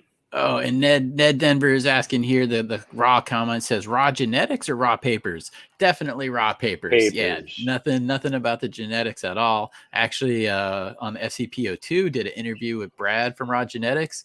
Freaking cool guy, man. Really go getter. Like I'm down with that. I haven't grown their genetics myself. Seen a lot of them grown out, and they always look great. But raw papers is what we're talking about. So I'll get to that here in a second. Yeah, that's the cool thing about Peter, man. You can meet a lot of cool, like newer breeders. Like, I mean, that's like same with the ranch. Like, I don't talk to the ranch. Like I talk to you. But that's how I saw him through there. And then I messaged him one time because I saw him doing something with IPM. And he took the time to like talk to me for like half an hour in DMs and walk me through his whole IPM and everything. He's a cool dude. He is. But yeah, And these are just some Peter clones. Too. So, real quick, Kingfisher, Chad, have you done the Westport Grape Juice times the Kool-Aid Man for Grape Kool-Aid? I have not, but I am getting ready to reverse the Westport Grape Juice, and yes, there will be Kool-Aid Man catching some pollen. So that will be happening. So, all right, let me blow you up here, Mr. Magpie. Let's put you blow me up, dog. Here's the first stop on the tour of madness. And these are the first plants that don't have a space in the grow room right now. They did until a couple hours ago, but I was making some room, and my drying tent tonight is going to get all pulled down. So I'll have, probably a month or so where it's going to actually be a propagation tent again. So these are all my backups for a hunt that I'm about to do, and for my cheese stars and a few other keepers that I already know I want to keep checking out. Okay. So this is like you've got Rockwell cubes. Yeah, I couldn't. The only way I can get I like the Oasis cubes better, but the only way I can personally get them at a decent rate is to buy a whole shit ton at once. Right. And I just didn't have the funds at the time, so I just went to the local store and grabbed a few slabs of Rockwell. And I was actually surprised how well it worked. Like, it works the exact same. I'm new to cloning still. Like, I've only been cloning for about a year and a half. So I've kind of went through, like, at first you saw, like, the first thing I ever did is I went and spent a shitload of money and got a 128 site easy cloner, which was great and it was fun. But I mean, I'd never do it again. That was a stupid decision. No. But it's handy. It's super handy. Like, I do rock it when, like, summertime, you'll see it running because I'll be making a whole ton of extra clones, because anyone I know that asks me for clones, I just give them clones, right? Nice. But yeah, so there's been Rockwell, and just a super simple solution I'm using. Like, we've all seen it. Yeah, I'm just using that same stuff. And I only use this at a 25% though. Like, I don't really use much of it, just a little zhuzh. Yep. I bring the pH down to 5.8. I fully saturate them. And then what I do is I put, like, instead of shaking off the cubes like crazy, I'll shake them off a little bit, but I leave them almost oversaturated. And then I put all the clones in, and then I kind of just gently tap the tray down, and that drives the excess water out of them down into the channels. And then you just kind of have a little extra water sitting in the bottom, letting it stay humid and whatnot. And that seems to work for me. I find the Rockwells you can keep a lot wetter than you can anything else. Like, they're pretty just, inert as far as inert goes. Like, you're not going to get much more. Right. But I mean, they're super happy. I think I took these maybe about a week ago, a little less than a week ago. Tuesday. Yeah, really happy. Yeah. Spaced out pretty good too, and it's just a lot of times you'll see a lot of condensation on the dome itself. But have you been kind of like hardening them off by opening every day? I come in a minimum of 24 hours. I change the dome, and that's just as simple as I have a duplicate labeled dome that I just switch off so it's not wet anymore. I'll give them a little rinse. Like, after I take them off, I'll give them a little rinse with hot water and just set them out, let them dry. And then, like, you can see a little humidity on here, but that's because I just changed them about 4 hours ago, something like that. Okay. And the first 2 days I leave the vent shut, but I change the domes every 12 hours. And then as the third day comes, I open each vent a tiny bit until probably by the end of the first week, like, I'll have these basically all the way open. Nice. There's probably, like, if I went through them all, there's probably some roots starting. There's no crazy visible roots right now, but, like, I'm sure there's some in there, because some of these in here that I already know will root pretty quick. Yeah. But a bunch of them are a new hunt that I'm going to be doing of Mr. Toad's work. So there's his new mudbone crosses that he's been doing with the mudbone male. So there is GMO mudbone, Northern Lights #2 mudbone, and then the other male he's working with right now is a Ghost OG crossed to Chemdog Special Reserve. That one I have that crossed to GMO as well. That with Pachycitral Kush and I think Raindrops to that. And Raindrops, I'd have to look it up in my book, but it's another one that Toad made. Nice. I'm like So looking. I got that's 5 packs that I popped to his to just kind of look through and whatnot. Nice. I just gotta, and I guess I'll save these for the seed collectors episodes. But I just got a big pack from Sticky Richie of beans. But he did some work with the Chem Dog Special Reserve in here as well. I think there were 2 or 3 different lines with that in there. Soto Pop, and the Soto Pop F2 or F3 in there. Yeah, I'll pull those out for the seed collectors. I'm sorry. Continue the tour, please, sir. But yeah, so those are just backups, and like you can see in my veg room here, which ones are they? All the ones with their heads lopped off there. Like that's all. They were all tall enough to take the clone. Yep. I let them go in cups a little bit too long, so you can kind of see on the bottoms. You'll see a little bit of yellowing and whatnot. Because that's usually what I'll do. I'll let it get like almost not too big, but too tall in a 1 gallon, and then I'll lock the head off just to make sure I have enough undergrowth to make up for it. But they spring back pretty quick. So like those were taken on Tuesday, and most of that growth there was just like little nubbins, and it's already getting nice and big. And like I said, you can see a little bit of it's kind of angry just because it's snapping back, but should be fun.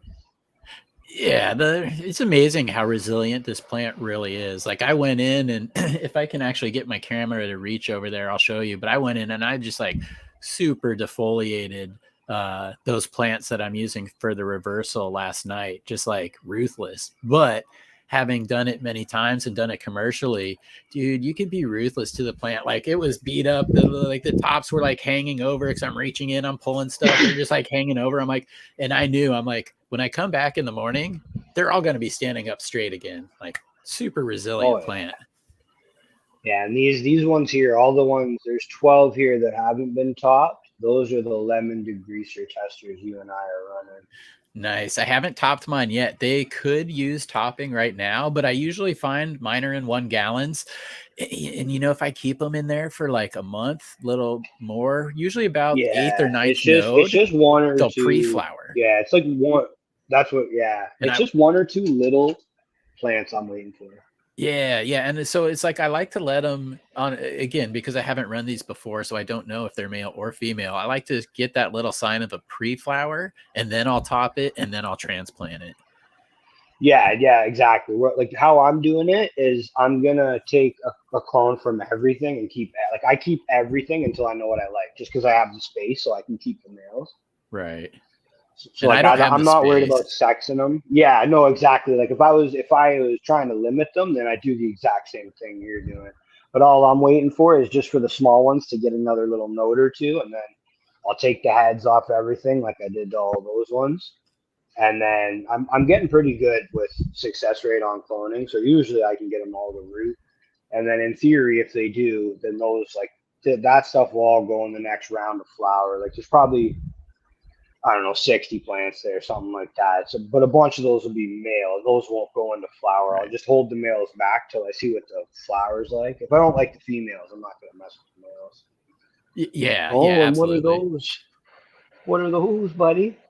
Little Nakatami plazas. That's how they grow north of the border. That is awesome, man. I'm so glad those got in your hands. Yeah, bro. That whole tray, there's 10 of them there. I just foliar sprayed them when the lights came on. That's why some of them are a little bit bent over, because I'm not gentle with my foliar sprays. I smash the shit out of them, and then they get super strong. Good. There's one little runt, but I mean, even the runt looks good, bro. Look at that. Yeah. It still looks good. Yeah, it should tighten up there a little bit. You know, the lights are very high in there, but you can get away with that in some circumstances with good diffusion, proper lighting. Because, a lot of times with the seedlings, we want to run it almost as close as we possibly can without like that's the wild part about in here, bro. Like that's all under a little 300 watt LED. Yeah, so sometimes things do get a little bit leggier there, but again, high powered too. I tend to like with flower, I tend to let my plants grow, like stretch into the proper zone. Like I'll start my light higher than it really should be if you're going to be super technical about it and always keep it, in step with the canopy. I'll start up here and I'll let the canopy just kind of park where it is. Cause again, I've run these before. I know where the stretch is and I can account for that. So sometimes with veg, I'll do that. These three right here are the Twin Peaks. Cool. And that's another one that's just not ever really getting released, I don't think, because it's kind of limited supply, but I've been giving those out just to test. And that's across is that the Twin Peaks times the Westport grape juice, the Chad? I don't know. Or is that just Twin Peaks? Oh, it came with that's whatever you put as the freebies in the pack I bought from Peter. Okay, and that's just a seed increase. So that's Twin Peaks is a strain. That's what I mean. Like technically it's an F2, but it's a non-targeted F2 or whatever. You know what I mean? Yeah, it's from Lucky Dog Seed Co., who's basically kind of like the keeper of the chems. So it's a Chem 91 BX2 times Chem Cis. So that's what Twin Peaks is. Got the pack, and then I just ran an increase. That's and real dope, quick, bro. Yeah, Let's Be Bud says Chad's never going to do this draw. That's right, I'm not. Let's do it. It's okay. So we'll do the draw here real quick. I was waiting to get to 10. You have to be in Canada only. Canada only. That's why we have 9 people, not 10. But I will give anybody in Canada 30 more seconds to enter your name. Again, you got like 1 in 9 odds at this point to score some GMO times space cheese. Mr. Toad's work coming to you courtesy of Mr. Magpie. Woo! Okay, see Dag. There we go. Dag's 420. He brought it up to 10. So let me go over to that screen and Team Money. I'm sorry. We did a couple drawings earlier for US only, which is typically how we roll because of the Mr. Magpie rule. But because he's here today, he's like, I'm not hearing none of that shit. I'll hook up Canada. So he's giving away some beans himself. All right, let's hit the draw button here. There we go. Well, it looks like a lot of names. I see them popping up. And we're getting to the winner is yours truly. Yay! Congratulations, yours truly. Please just confirm for us in chat that you are in Canada. And I will have you reach out to me on Instagram, or actually, you can reach out directly to Mr. Magpie. Go to Mr. Magpie. His Instagram link is in the show notes. So let's see. I'll just wait here to see yours truly in chat. Type in, yes, I am from Canada, the land of the free. Oh, Canada, I stand on guard for thee. See, yeah, I played hockey, but that's all I know. You know how annoying it is to do 2 national anthems before every game? Come on! We got to hear it every time. I know. All right. Well, I will wait here for yours truly. Please go ahead and continue your tour, sir. And then same with clones. Like as you do clones, I slowly figured out that like if everything else is right, you can kind of break a rule here and there. So like I had clones going under this light, which is way too much for clones. So it was making them yellow up pretty quick. But I mean, everything bounces back pretty fast, right? Like it got to the point where the whole thing looked like that. And I mean, that's a week later. And you can see the growth just popping off, right? So everything doesn't have to be perfect. Just Tropicana cookies right there. Chad's favorite. I'm typing, man. Don't distract me. There's some 44 dogs for Mr. Toad. It's my keeper cut. What else we got here? Gary Payton. Okay, so the Gary Payton, how is that one actually growing for you? Is it a fast one, a slow one? Yeah, it's vigorous. It grows really well. I'm flowering it for its first time right now. It's in the flower room, like day 45 or something like that. Same as the Trop cookies, bro. Like the Trop cookies, all these clones were taken at the same time, the same size. I'm like, look how big the Trop cookies are. Wow. Okay. Like this thing's a clone machine. Like if you liked this weed, this is the best clone ever. Like I haven't tried it yet. It's first time in flower, but it's gangbusters. It's huge. There's Trinity. Like I said, they got a little beat up, so she's a little pissed off right now, but she'll be all right.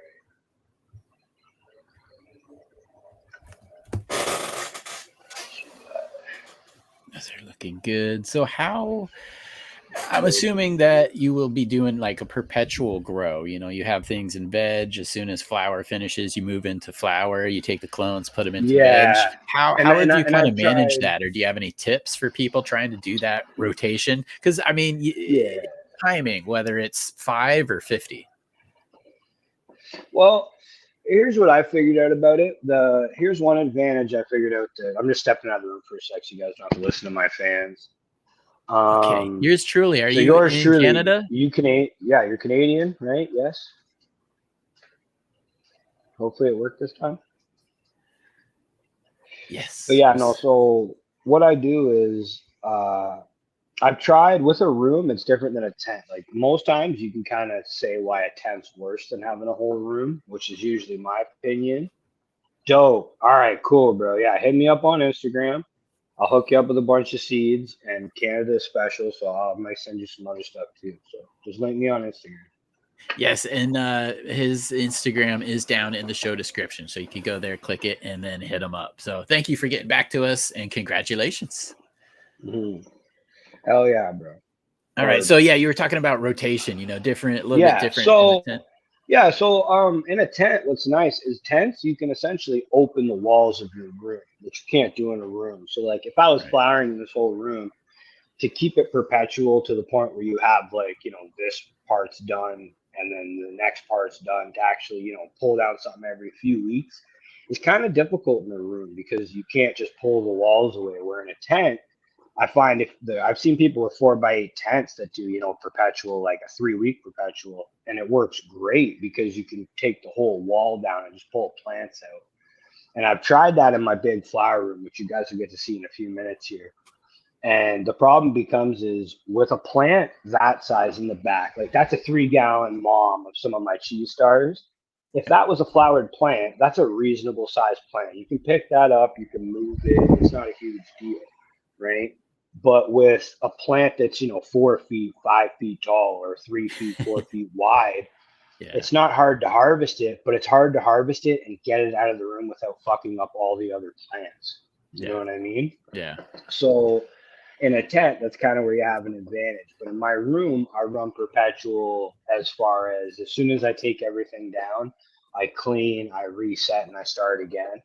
I've tried a couple times where I did, you know, each of the 3 quadrants coming down at a different time, and I've tried it half the room coming down at a time, and it just never works as well because you're trying to put pots back in and transplant with flower going in the room, and you got shit floating in the air and it's sticking to the plants. Like it just turns into a nightmare.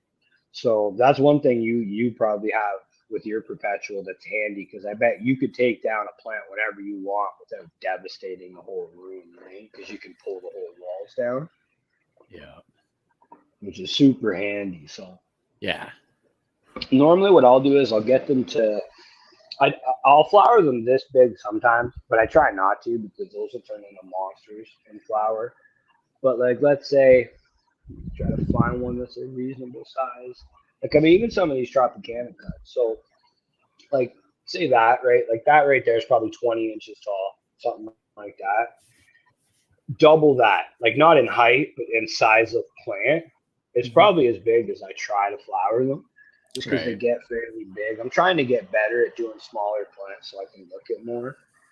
And that's part of the thing too. Like when people see how I'm doing stuff, it might be very different than everyone else because this all started as trying to grow for flower, right? But as I've progressed and I've gotten to a point where I'm confident and I can keep more plants going and healthy and whatnot, and like you guys will see how much I have flowering right now. And once you get confident, you can confidently do everything, and you can look through a lot more. And I'm not just growing to fill jars; I'm growing to find plants that I can do breeding with.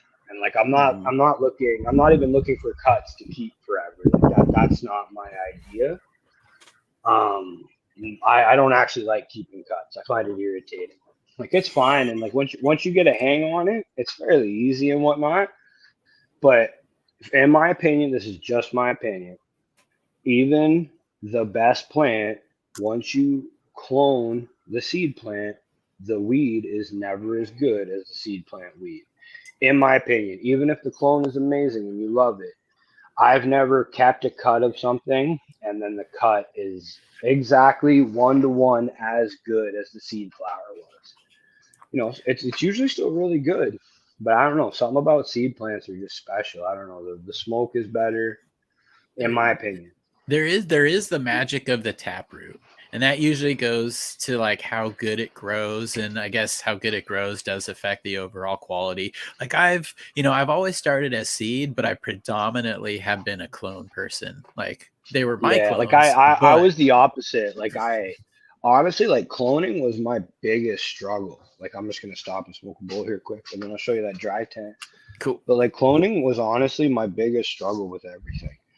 And everyone says it's easy and yada yada yada, but I don't know. It wasn't easy for me, man. Like it No. was. I could grow whole rooms of flower, beautiful weed before I could ever confidently say I can clone this plant and keep this clone alive. Like I don't have to take 6 of it or whatever. Yeah. Like Yeah. for me personally, that was one of my biggest struggles was cloning. Yeah. Well, one of my personal tips that I always love to give out for people who do that, because it's weird. I talk to growers all the time, and there are some people who grow just fantastic plants, but they'll be and they'll be on both ends of the spectrum. They're like, well, I'm not really good at popping seeds. Like they always die, like overwater them. So I just always clone. And then opposite too, guys who are always like, oh, I always pop seeds. Like I don't clone. I'm not really good at it. So it's interesting that it goes both ways, but it just shows you that's goes down to frequency, and practice makes perfect. And my roundabout point there was to say, if you're not familiar with cloning, you're not comfortable with cloning, they always die. Anytime that you're cleaning up your branches, you're cleaning up the legs, turn those into clones. Now, even if they live, you're going to kill them anyways because you don't need them. But that is the perfect opportunity to practice. It's something that it's dead anyways. You're throwing it away. So why not try to clone it and practice your technique? That is a great time to 100%, do bro. That's how I learned, man. Literally how I got good at it is instead of taking 2 or 3 cuts, I'd wait till the plant was big and I'd take like 5, 6, 7, 8 clones of everything and then just figure it out. And what I figured out is I was just over messing with it. That's all it was. Like it's not that I Usually couldn't. is. It's not that Yeah. I couldn't clone. I was just like, it's like just with growing. Like everything is not a problem. Everything doesn't have to be like, oh my god, and nuclear and like most things aren't. Like the worst case scenario, you cut everything down and you start again. I've had to do it multiple times. It sucks, but like especially you get into a good community. Like I know multiple people that like if that happened and I was right out of seeds, right out of flower, which thankfully I'm not in that case, I could get more seeds and I could get some flower to tide me over. Like, you know what I mean? You cultivate good friendships, not just plants.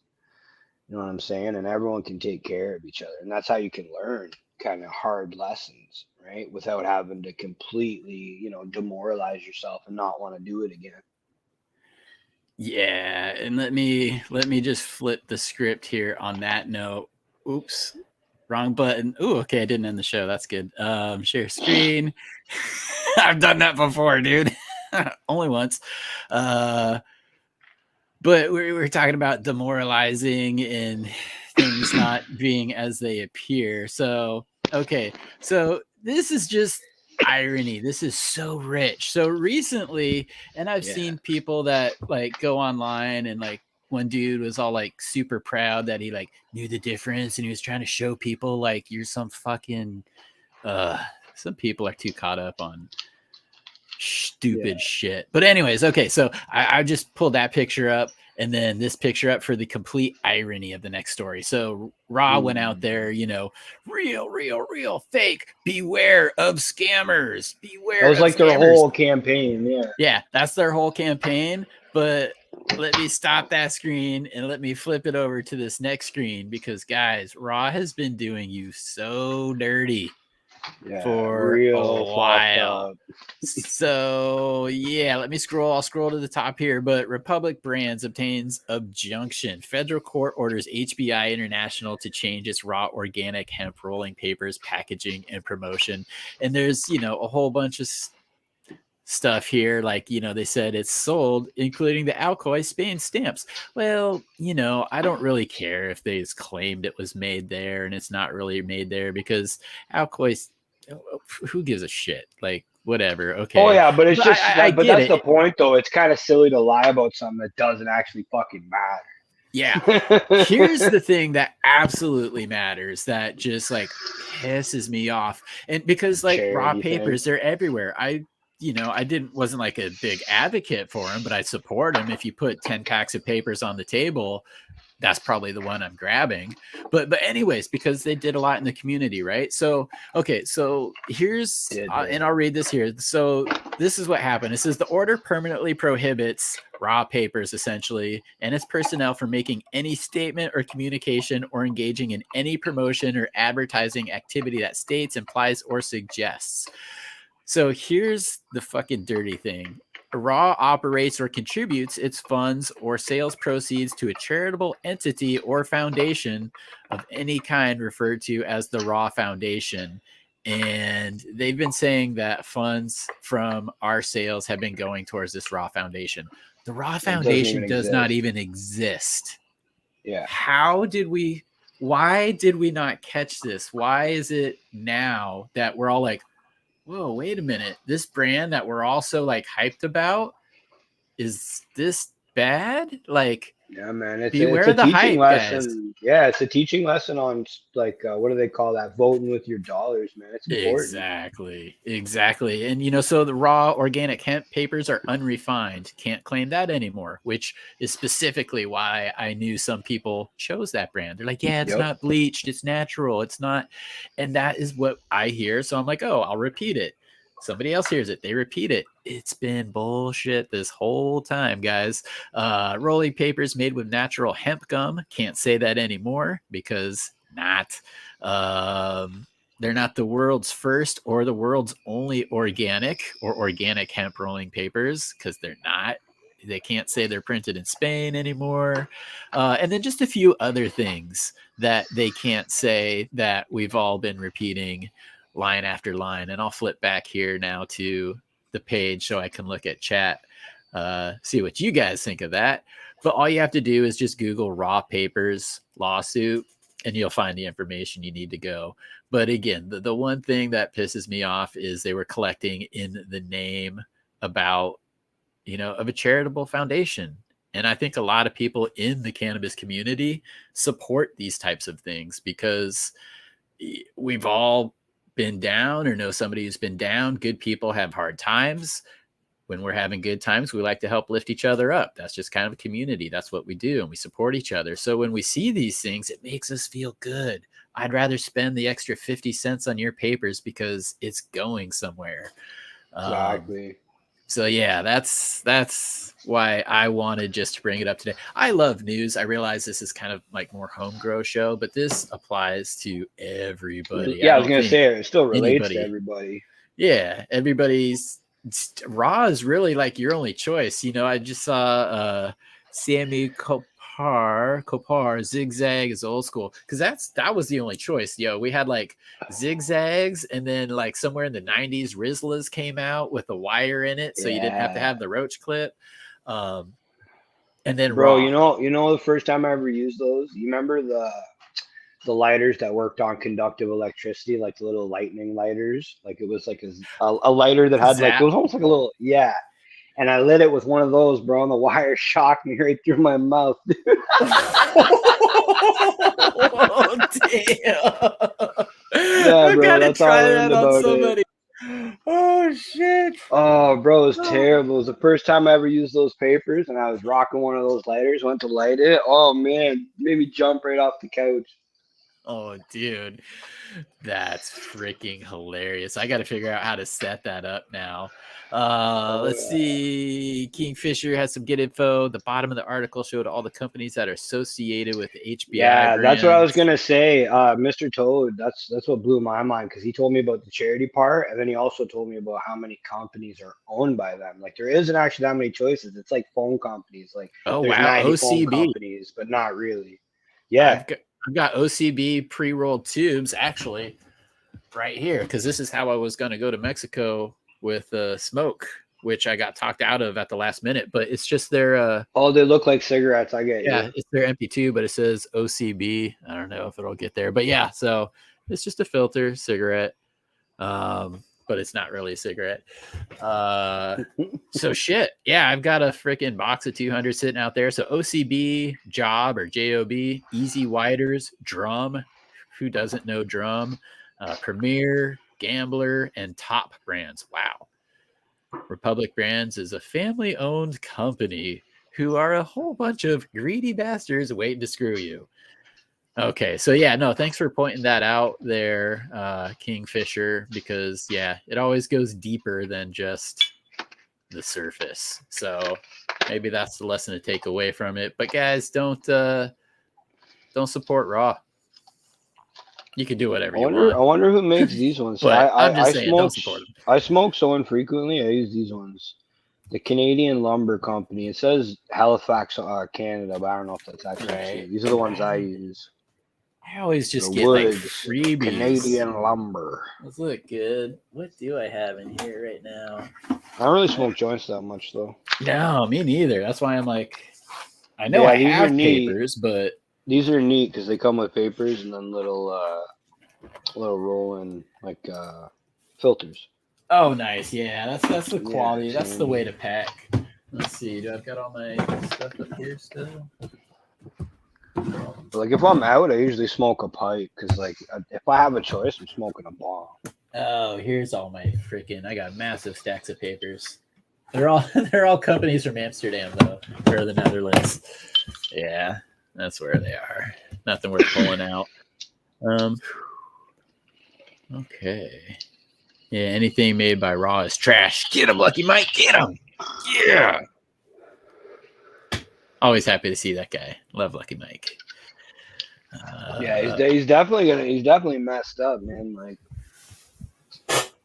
well, that is messed up. They must have had a pretty good share of the market. You know what I mean? Like, it's a massive company.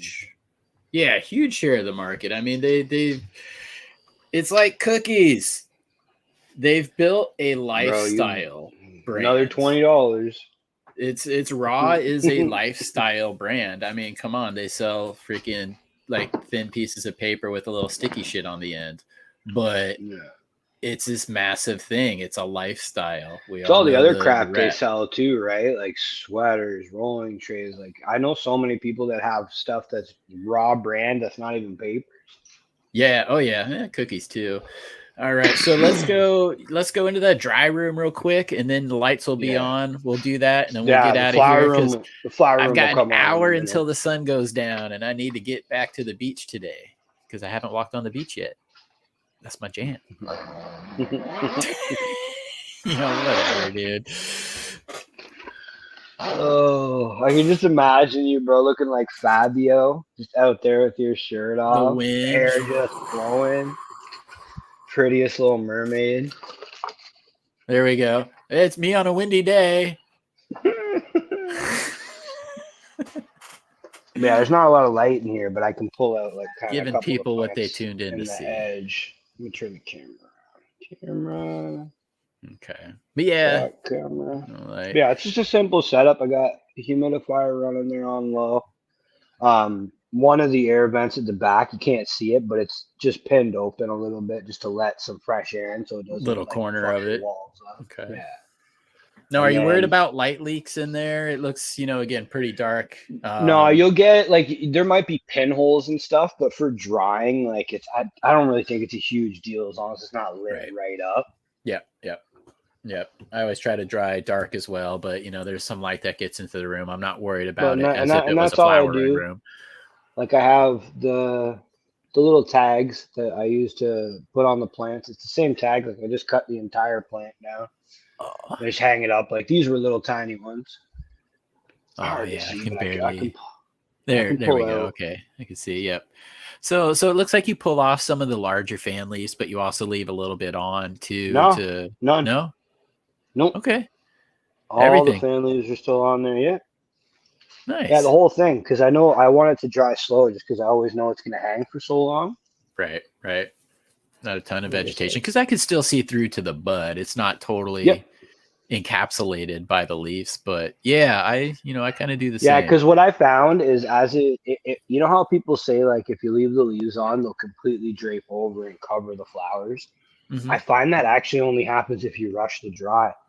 So if you look at this plant, it's hard to see, but the leaves aren't curled over the buds. Like Right. they're drooped down, but they're not like wet Not over the bud. suction cupping. You know what I mean? Like it's Yep. hard to see, but you can still see the form of the bud under there. Maybe I can take one of these. Can I? Oh yeah, I can. Hold on. It's just a few of them, but I'll take down a Yeah. few. Let me sit down for a second. That's again, yeah, I used like clothes hangers there, and you kind of just like can cut a T or like the little notch on the stem where the next branch is hanging out. You just kind of cut it below it, Yeah. and it So like creates that this is junction, so you essentially just what I hang it right have. on the dryer. Yep. And like I said, these are tiny little plants, so it wasn't super hard. Right. These are all space cheese back crosses here. Nice. All very similar, or are you pulling some that are a little more unique from others? Very similar in the packs themselves. I'll stay down for a sec. So the back crosses were all different, but space cheese and like in the individuals themselves. So like the back cross ones were all kind of similar. The back cross twos were all kind of similar, so on and so forth, but different from each other.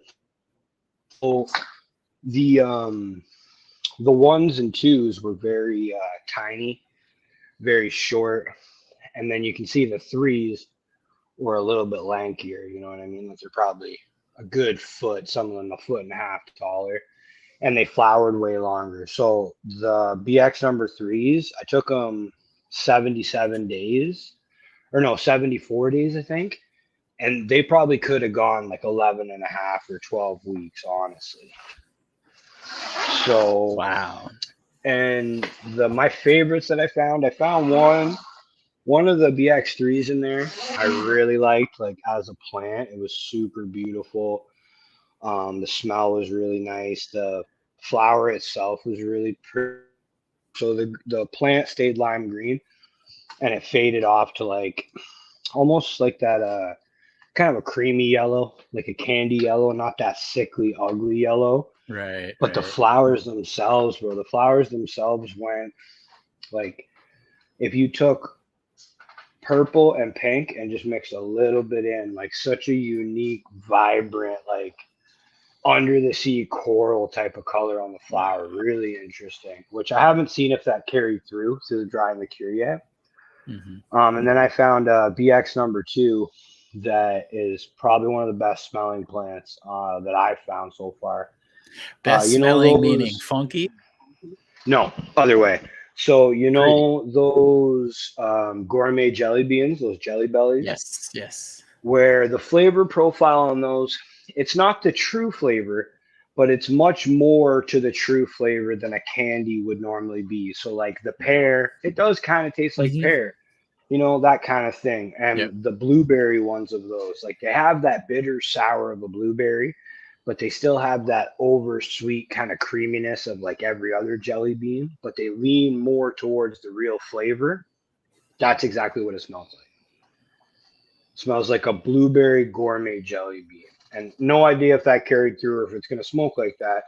But this plant, the last 2 weeks of flower, bro, like, man, I probably knocked off half the trichomes rubbing my face on it, man. It was smelled so good, dude. Like I couldn't stop touching the thing. It was so nice. So we're at sub. Oh yeah. So the flower room should be cranked on now. Let's go have a little peeky peek. Nice. The coup d'etat, the happy ending, as they say in Canada. You guys are gonna like this. All right. I assure you. It's the moment we've been waiting for. I assure you. Dun, dun, Bum, bum, bum.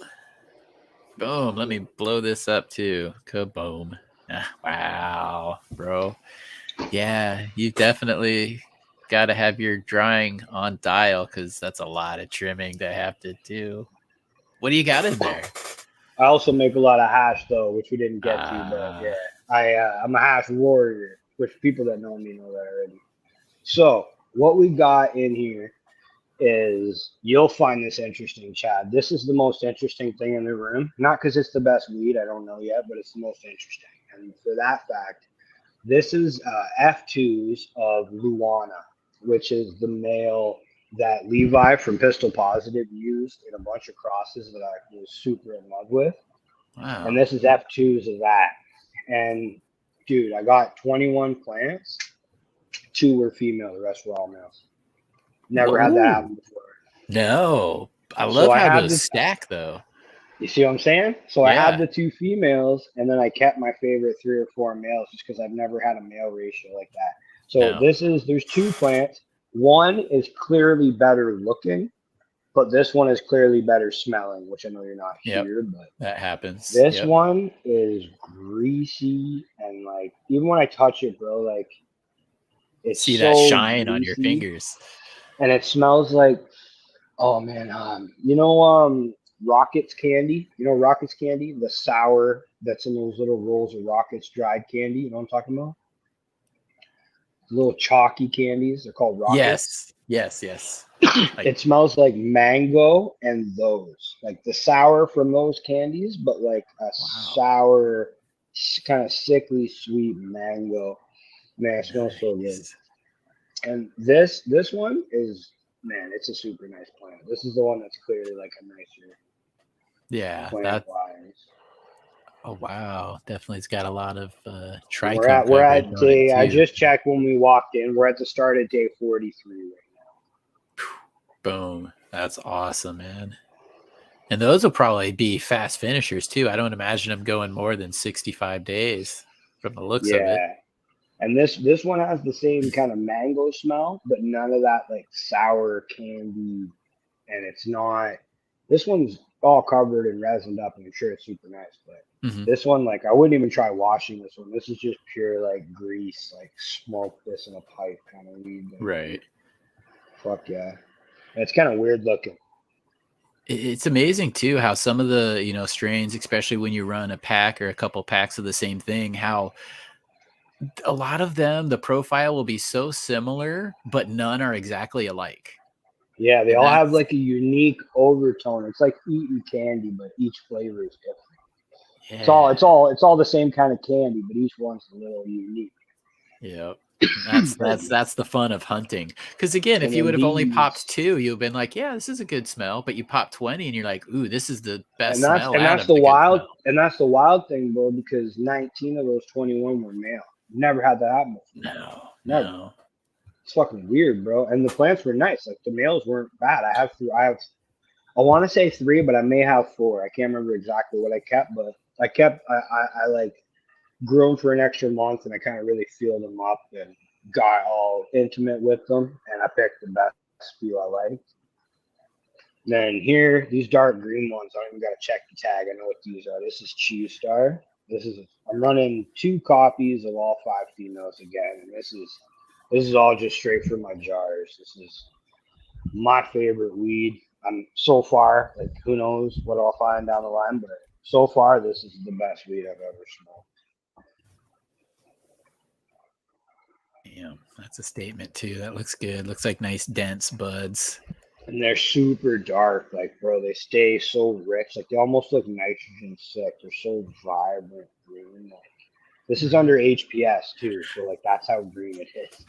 Yeah, I was gonna say it's been a while since I've used my HPS eyes because I switched a while ago, a few years Yeah, ago, but I still have my HPS, and the more and more I learn, I'm kind of thinking of mixed lighting. So yeah, it's yeah. been a And the while. leaves are so like shiny and Yep. slick. Like it looks like I just foliar sprayed them, even though they haven't been foliar sprayed in months.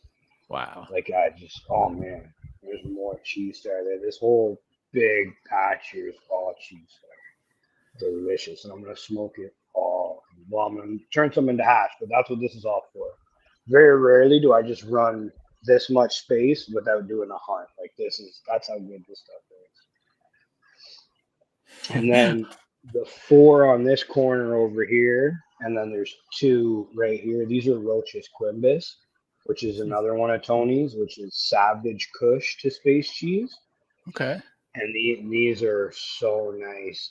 They're like vibrant, kind of lime, citrus smelling, but with Yum. some funk. And then Okay. the one I ended up picking as the keeper, it smells like blueberries.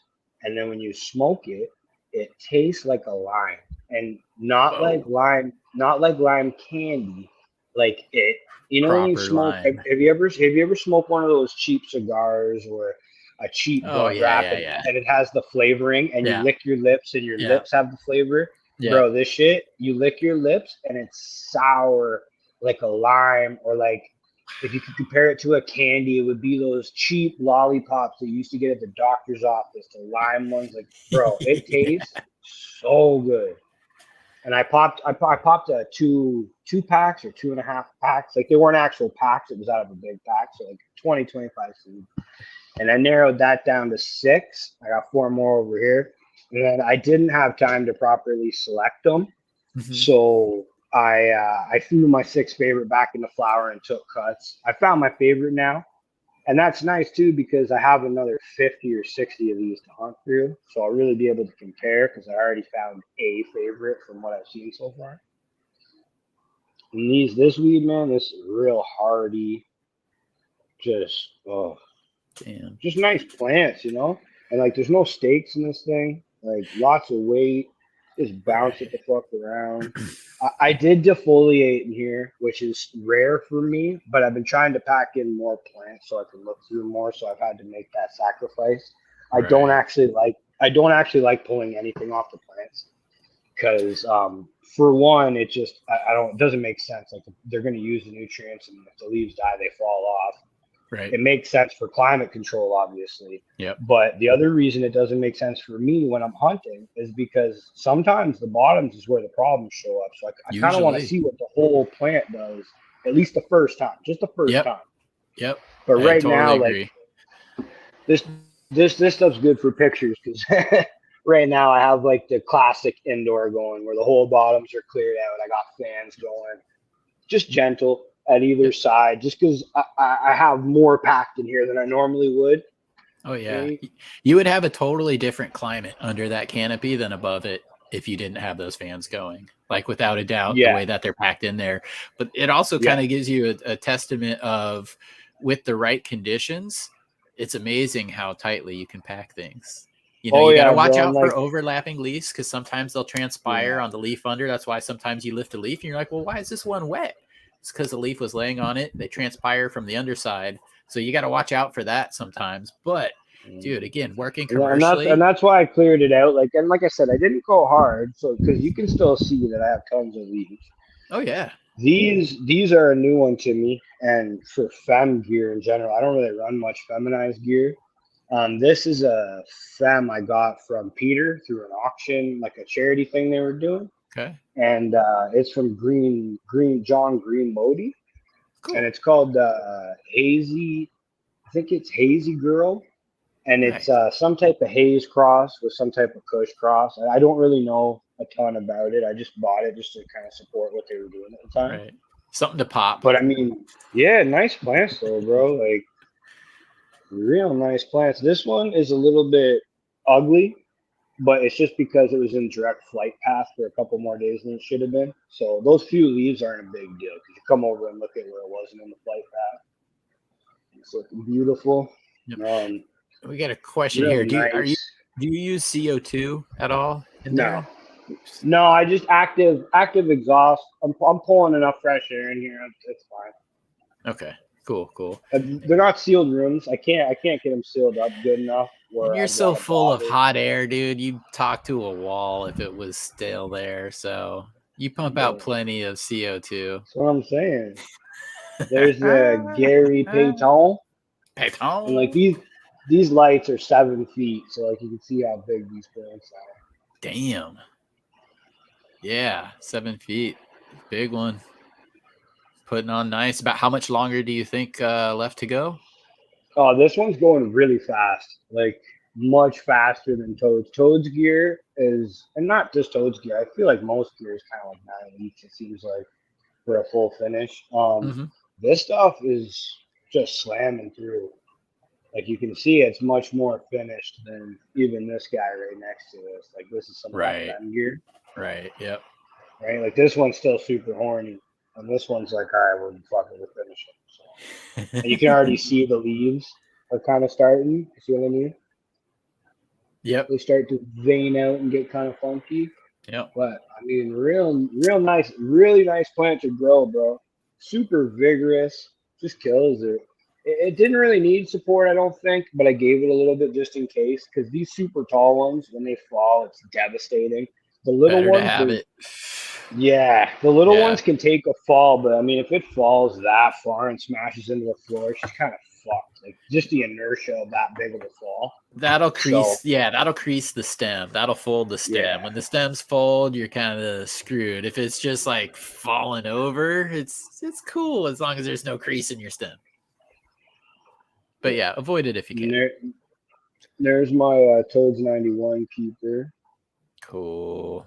I want to get into that. I've got some of those beans. I did the RKS time space cheese, and that was fun. But that was one of the cuts that I lost while I was in Amsterdam last time because the person watching the place, the clone machine ran out of water. Oops. Yeah. There's the Tropicana cookies, bro. This thing's fucking wild looking. And it's huge. Like it is actually 7 feet tall. Damn. I get why people like it. I mean, hopefully it's good weed, but like I understand why people want to grow it. Like you throw that in the bag, like holy shit. Yeah. Bag appeal. Instagram. It something that sucks can't be that popular for that long. So there is goodness to it. Yeah, well, like, and Ganja. Don't get me wrong. And Ganja said it's worth holding on to. So I mean, I trust him too. Yeah. That's who gave it to me. So. There is magic to it. Don't get me wrong. Popular for a reason. Good flower. Definitely fucking pretty though. Yeah. Like I'd grow this just to look at, like throw this in your front yard and just have it. It's just almost black. It's so purple. 2-minute warning to 420 on the West Coast. 2-minute warning. That doesn't. That's fake 420. 420 already happened, bro. You're fronting. Shit, we're. You know how they say saving the best for last. That's Trinity right there. Yep, that looks nice. I like the way she's got her. Yeah, it's nice. Looks kind of a lot of stigmas there. A ball of white hair sticking out, and those buds, dude. When that probably like starts swelling, like really the bracts start just swelling. That thing's just gonna. Yeah, I love. And you can see I got a couple branches tipped over that I got to stake back up tonight. But I saw them earlier when I went in here. And there's nothing broken. Like, and that's when it comes to. I've been learning a lot about silica and other things you can add and ramp up and calcium and whatnot to be able build to your cell walls stronger. Yep. So like that's a huge branch that's completely tipped over, almost touching the ground. And look at the stalk, bro. It's not even stressed. It's just slightly fucking bent. Yeah. You know it's like I'll keep growing. We're cool. I'll keep doing my thing. So yeah, like I said, if it just bends over like that, you're cool. Like no big deal. You can fix it. Yeah, I'm gonna get to the other side so you can see this Trinity, bro. Like the Trinity's something I've been super excited for, not just because of like the stories with it and all that shit, but plant. Like as soon as I got it healthy, like it was unhealthy at first because it was a rough ride and all that. But once I got it, a month and a half in veg, treating it like gold, like it was crazy how big it got and how like just healthy it is. It's starting to fade off now. Just like chunks.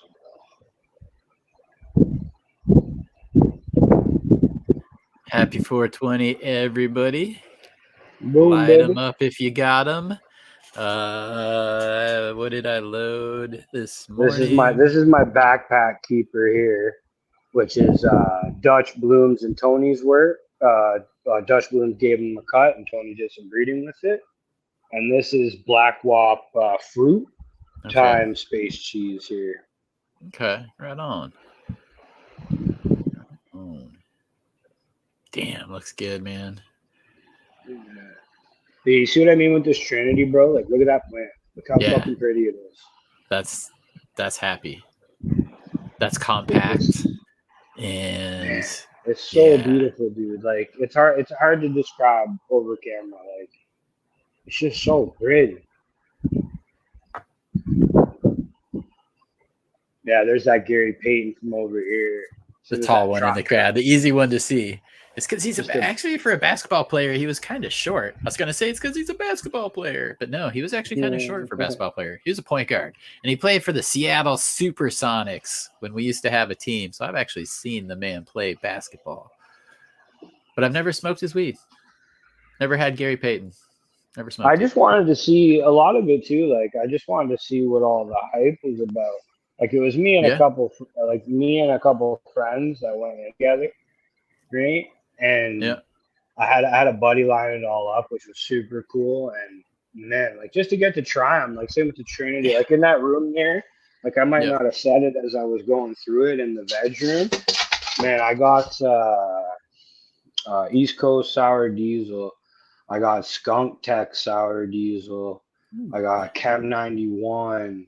I got Triangle Kush and one other one. I can't remember. And like I said, in there, I got Trinity and Gary Payton. And like that was all just through meeting good homies, like through all this, like just like I met you, bro. It's awesome. You know what Well, I mean? like I was saying yesterday, just kind of introducing the show and giving away the pot for pot contest. It's like good people tend to gravitate around good people, and you stay in each other's orbits. So it's always nice and kind of surprising, but not shocking that we're able to meet. Yeah. Dude, I mean, look at how linked up we are. We're wearing the same Yeah. damn T-shirt, bro. Like this was not Boom. planned. We just showed up this way. Yeah, I started laughing as soon as I came on backstage. I'm like, yo, you ready to laugh? Damn it, we're wearing the same shirt. Oh shit. But again, shout out to Bud and Lather, dude. He chose Yeah, a dude, comfy shirt. Manny's the Yeah, shit. Yeah, dude, like this one's I like seriously, I looked at this the one's two tag. I'm like, years old now, bro. when I make shirts, this is the company I'm going to use because I Yeah. honestly had something else in my hand this morning, and I was like, no, I want that one's more comfy, so I'm just going to put that on. Yeah, man. That's why this one's so broken in, man. I wear the fuck out of this one, man. I love it. Yeah, yeah. And that's a little gold nugget too for all you entrepreneur marketing people out there. Just because you have a t-shirt doesn't mean people wear it. Spend a couple extra dollars on a nice quality t-shirt and they'll Yeah. want to wear it. So Yeah. that's something that, I've learned the hard way doing cheaper stuff in the past with music, like promo items, whatever. And you get, the shirt with like a funky cut or like whatever. But bro, they were only $8 printed. Nobody wears them. Yeah, that's why. Yeah. Yeah, it just turns out to be a drawer piece, right? No one ever Yeah. pulls it. I got another one that I've worn too. I don't know if I have it right here. Like I've worn this one to the point where like you can't even really wear it outside anymore. It's so beaten up. Like you don't want to look like that. But this t-shirt, man, it's from Frosty Fresh Glass, which is an artist in the Nice. US there. Okay. And like, man, same thing, bro. Like it was like a $50 shirt, but man, it's so nice and soft and comfy. Like Oh, bro, it's one of my favorite shirts I own, and I've had it for years. And it's got one of his. That's what his rigs look like. Mm-hmm. And then, and then on the back. Fuck yes. Fuck yes, folks. No, it says "fuck the police." Oh, fuck the police. Okay. See, that works really good. That works really good. That's camouflage. That's what I'm saying. Ninja. It's hard to read. You have to like actually stare at it for a minute. So as long as you don't get someone to stare at it too long, they don't even know what it says. Yeah. Oh. Nice. I like it, dude. I like it. Well, shit, man. I am about ready to get running. We need to continue this conversation on air or off air. Hell yeah, bro. Because we could go for fucking ever. We haven't even scratched the surface, but that's why we've got a home grow show now. The best grow show. Yeah, it's that's already been declared. It's the best. 9 out of It's 10 dentists, dude. You can't argue with those motherfuckers. You know, like life, dentist, taxes. There you go. Manny from Blood and Lather supports this show. You understand what I'm saying? Look at that. Look at that. Look at that. Come on. That's what I was gonna say too. That I forgot to say, like with the intro. I'm like, look at this, Chad Westport, the Tiger Woods of cannabis. It was like, here's these 9,000 people that are gonna sponsor me. It's like, nice, man. Good for you. Shit. Yeah, I've been fortunate on that tip to make some good connections, and you know, it's like lighting. I've kind of got covered. I've got the soil covered. Got the water. Yeah, that Soham stuff. That Soham stuff actually seems legit. Like not just because you're peddling it, but like it actually seems legit. It is, dude. I legitly give it water only, and it does its thing. And I even did this round right now. And actually the Nakatomi Plazas too, I had them in 3 gallons, and I went the whole run, and I top fed it once with my Kiss Organic. What, in flour? Yeah. Holy shit, that's awesome, and dude. I've made a whole grow diary for it, but I need to edit it. Like, so I've got a bunch I can't of wait to see that, bro. That's really cool that you did that in such small pots, man. That's really cool. Yeah, and that's what's hanging that needs to get trimmed. But dude, thanks. That was fun. And yeah, we didn't get a chance to talk about it. I wouldn't promote anything, and I kind of like try to not necessarily. I'm not a like huge like promoter, like buy this, but I'll tell people what I use. But it's not anything that I obviously wouldn't use myself, but B, like support, like the lighting company, Spider Farmer. There are better options out there. They're going to be more expensive, but there are better options. Dude, those are the lights I'm looking at. Ganjay and a few other people I trust recommended them to me. Like my upgrade for the veg room I'm looking at right now is the Spider Farmer light. They're solid. Like they're solid. 650s or 680s, whatever they are. Yeah, they're solid, especially for the price. And even before I connected with them, I bought their lights. Yeah, that's why I made that comment. I'm a frugal person, so I do my research. That's why I made that comment about the Soham soil. Like I said, like even though like you're putting them up as like, you know, sponsors at the front or whatever, like none of the stuff is like bullshit. And even the new one, the company, what's the Scrog thing? Leapfrog? Green Tree Scrogs.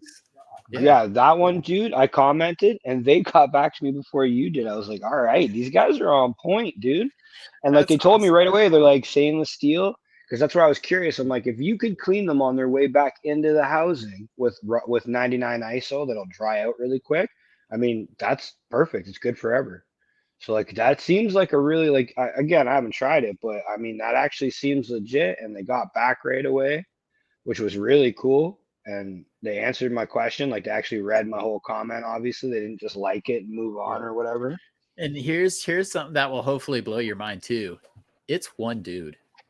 It's one dude who works in a completely different industry, and he's very smart, but he does actually have like growing background, and he's still involved in that. He's an engineer, doing some pretty cool things. Like I don't blame him, but yeah, it's one dude, and he's a legacy guy, and this is just something he made to solve his problem a while ago, and it's getting used commercially. So yeah, that's Even cooler, because it's sometimes. Yeah, that was the only question I had. Like once he said it was stainless steel, on point. Like if it like that's what I was worried about is if it was like nylon or something. Nah, it's not gonna. That's gonna be garbage in a year, right? You know what I mean? But he Yeah, obviously speaking. thought ahead, man. Like he's not stupid. No, yeah, I saw it because again, it was the person who I talked to for SoHum that introduced me to him, and he showed it to me, and I'm like, fucking brilliant, dude. Get one in Yeah, my hands, please. for And I had to real. put this one up here. Yeah, I did see that comment there, DP. He's like, haha, I had to throw in a dick punch. But it's all love and respect. I Bro, know it is. I I told know him it on is. his I'm not gonna first argue. live.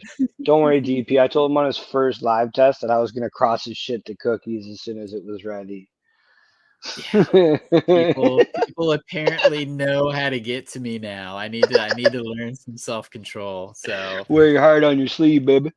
shit, right? I don't have a poker face, man. But yeah, But no. Next time we do one of these, bro, I would really love to see that Scrog screen in action if you have it in action, man. Like even if it's offline or whatever, I would love to see it, bro.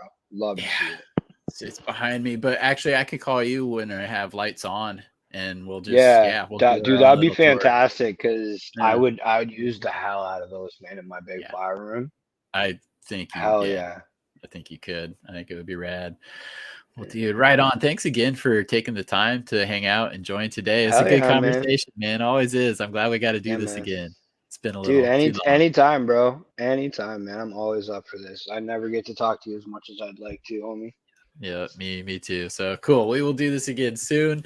Everybody in chat, you guys, big respect, bottom of Yeah, my much heart. love, Thank dude. The you comments, for like being my here. unread comments right now are 900. Like that's wild, dude. Holy shit. I'm just, I'm seeing some new names. I'm seeing a lot of familiar names. Everybody's got, just like good attitudes, man. And it's Yeah. fucking awesome. So I appreciate it. We're going to do this every 2 weeks. And again, focus on the home grower, man, because that's where the passion is. That's where the medicine is made. And I will go ask a new group of 10 people for the next time to see if this is still the best grow show. So got to keep it legit. Got to keep it real. Fuck raw papers, not the genetics, the papers. Until next time, any last words, Mr. Magpie? Oh man, not a thing. All I'd say to people is just do it. Get her done. If you want to grow. Oh yeah. Just give her. You know what I mean? It's you saw a ton of plants, and it seems like mine's all a lot. And like just a couple years ago, I was still killing plants, left, right, and center. So just if you want to do it, and you'll know. Like I know for a fact that this is what I love doing because the amount of time I put into it, and I still work full time, and like I work extra hours to pay for this. So Right. man, if you love it, just do it. That's all I could say. Just figure out a way to get it done. Don't figure out a way to make excuses. Boom. You know Boom. what I mean? Perfect, dude. We'll end it with that. We'll end it with some Canadian wisdom. There you Boom. go. All right, Mr. Magpie. Thanks, everybody in chat. All right, Have brother. a wonderful weekend. We'll catch you next Peace out, time. everybody. Peace.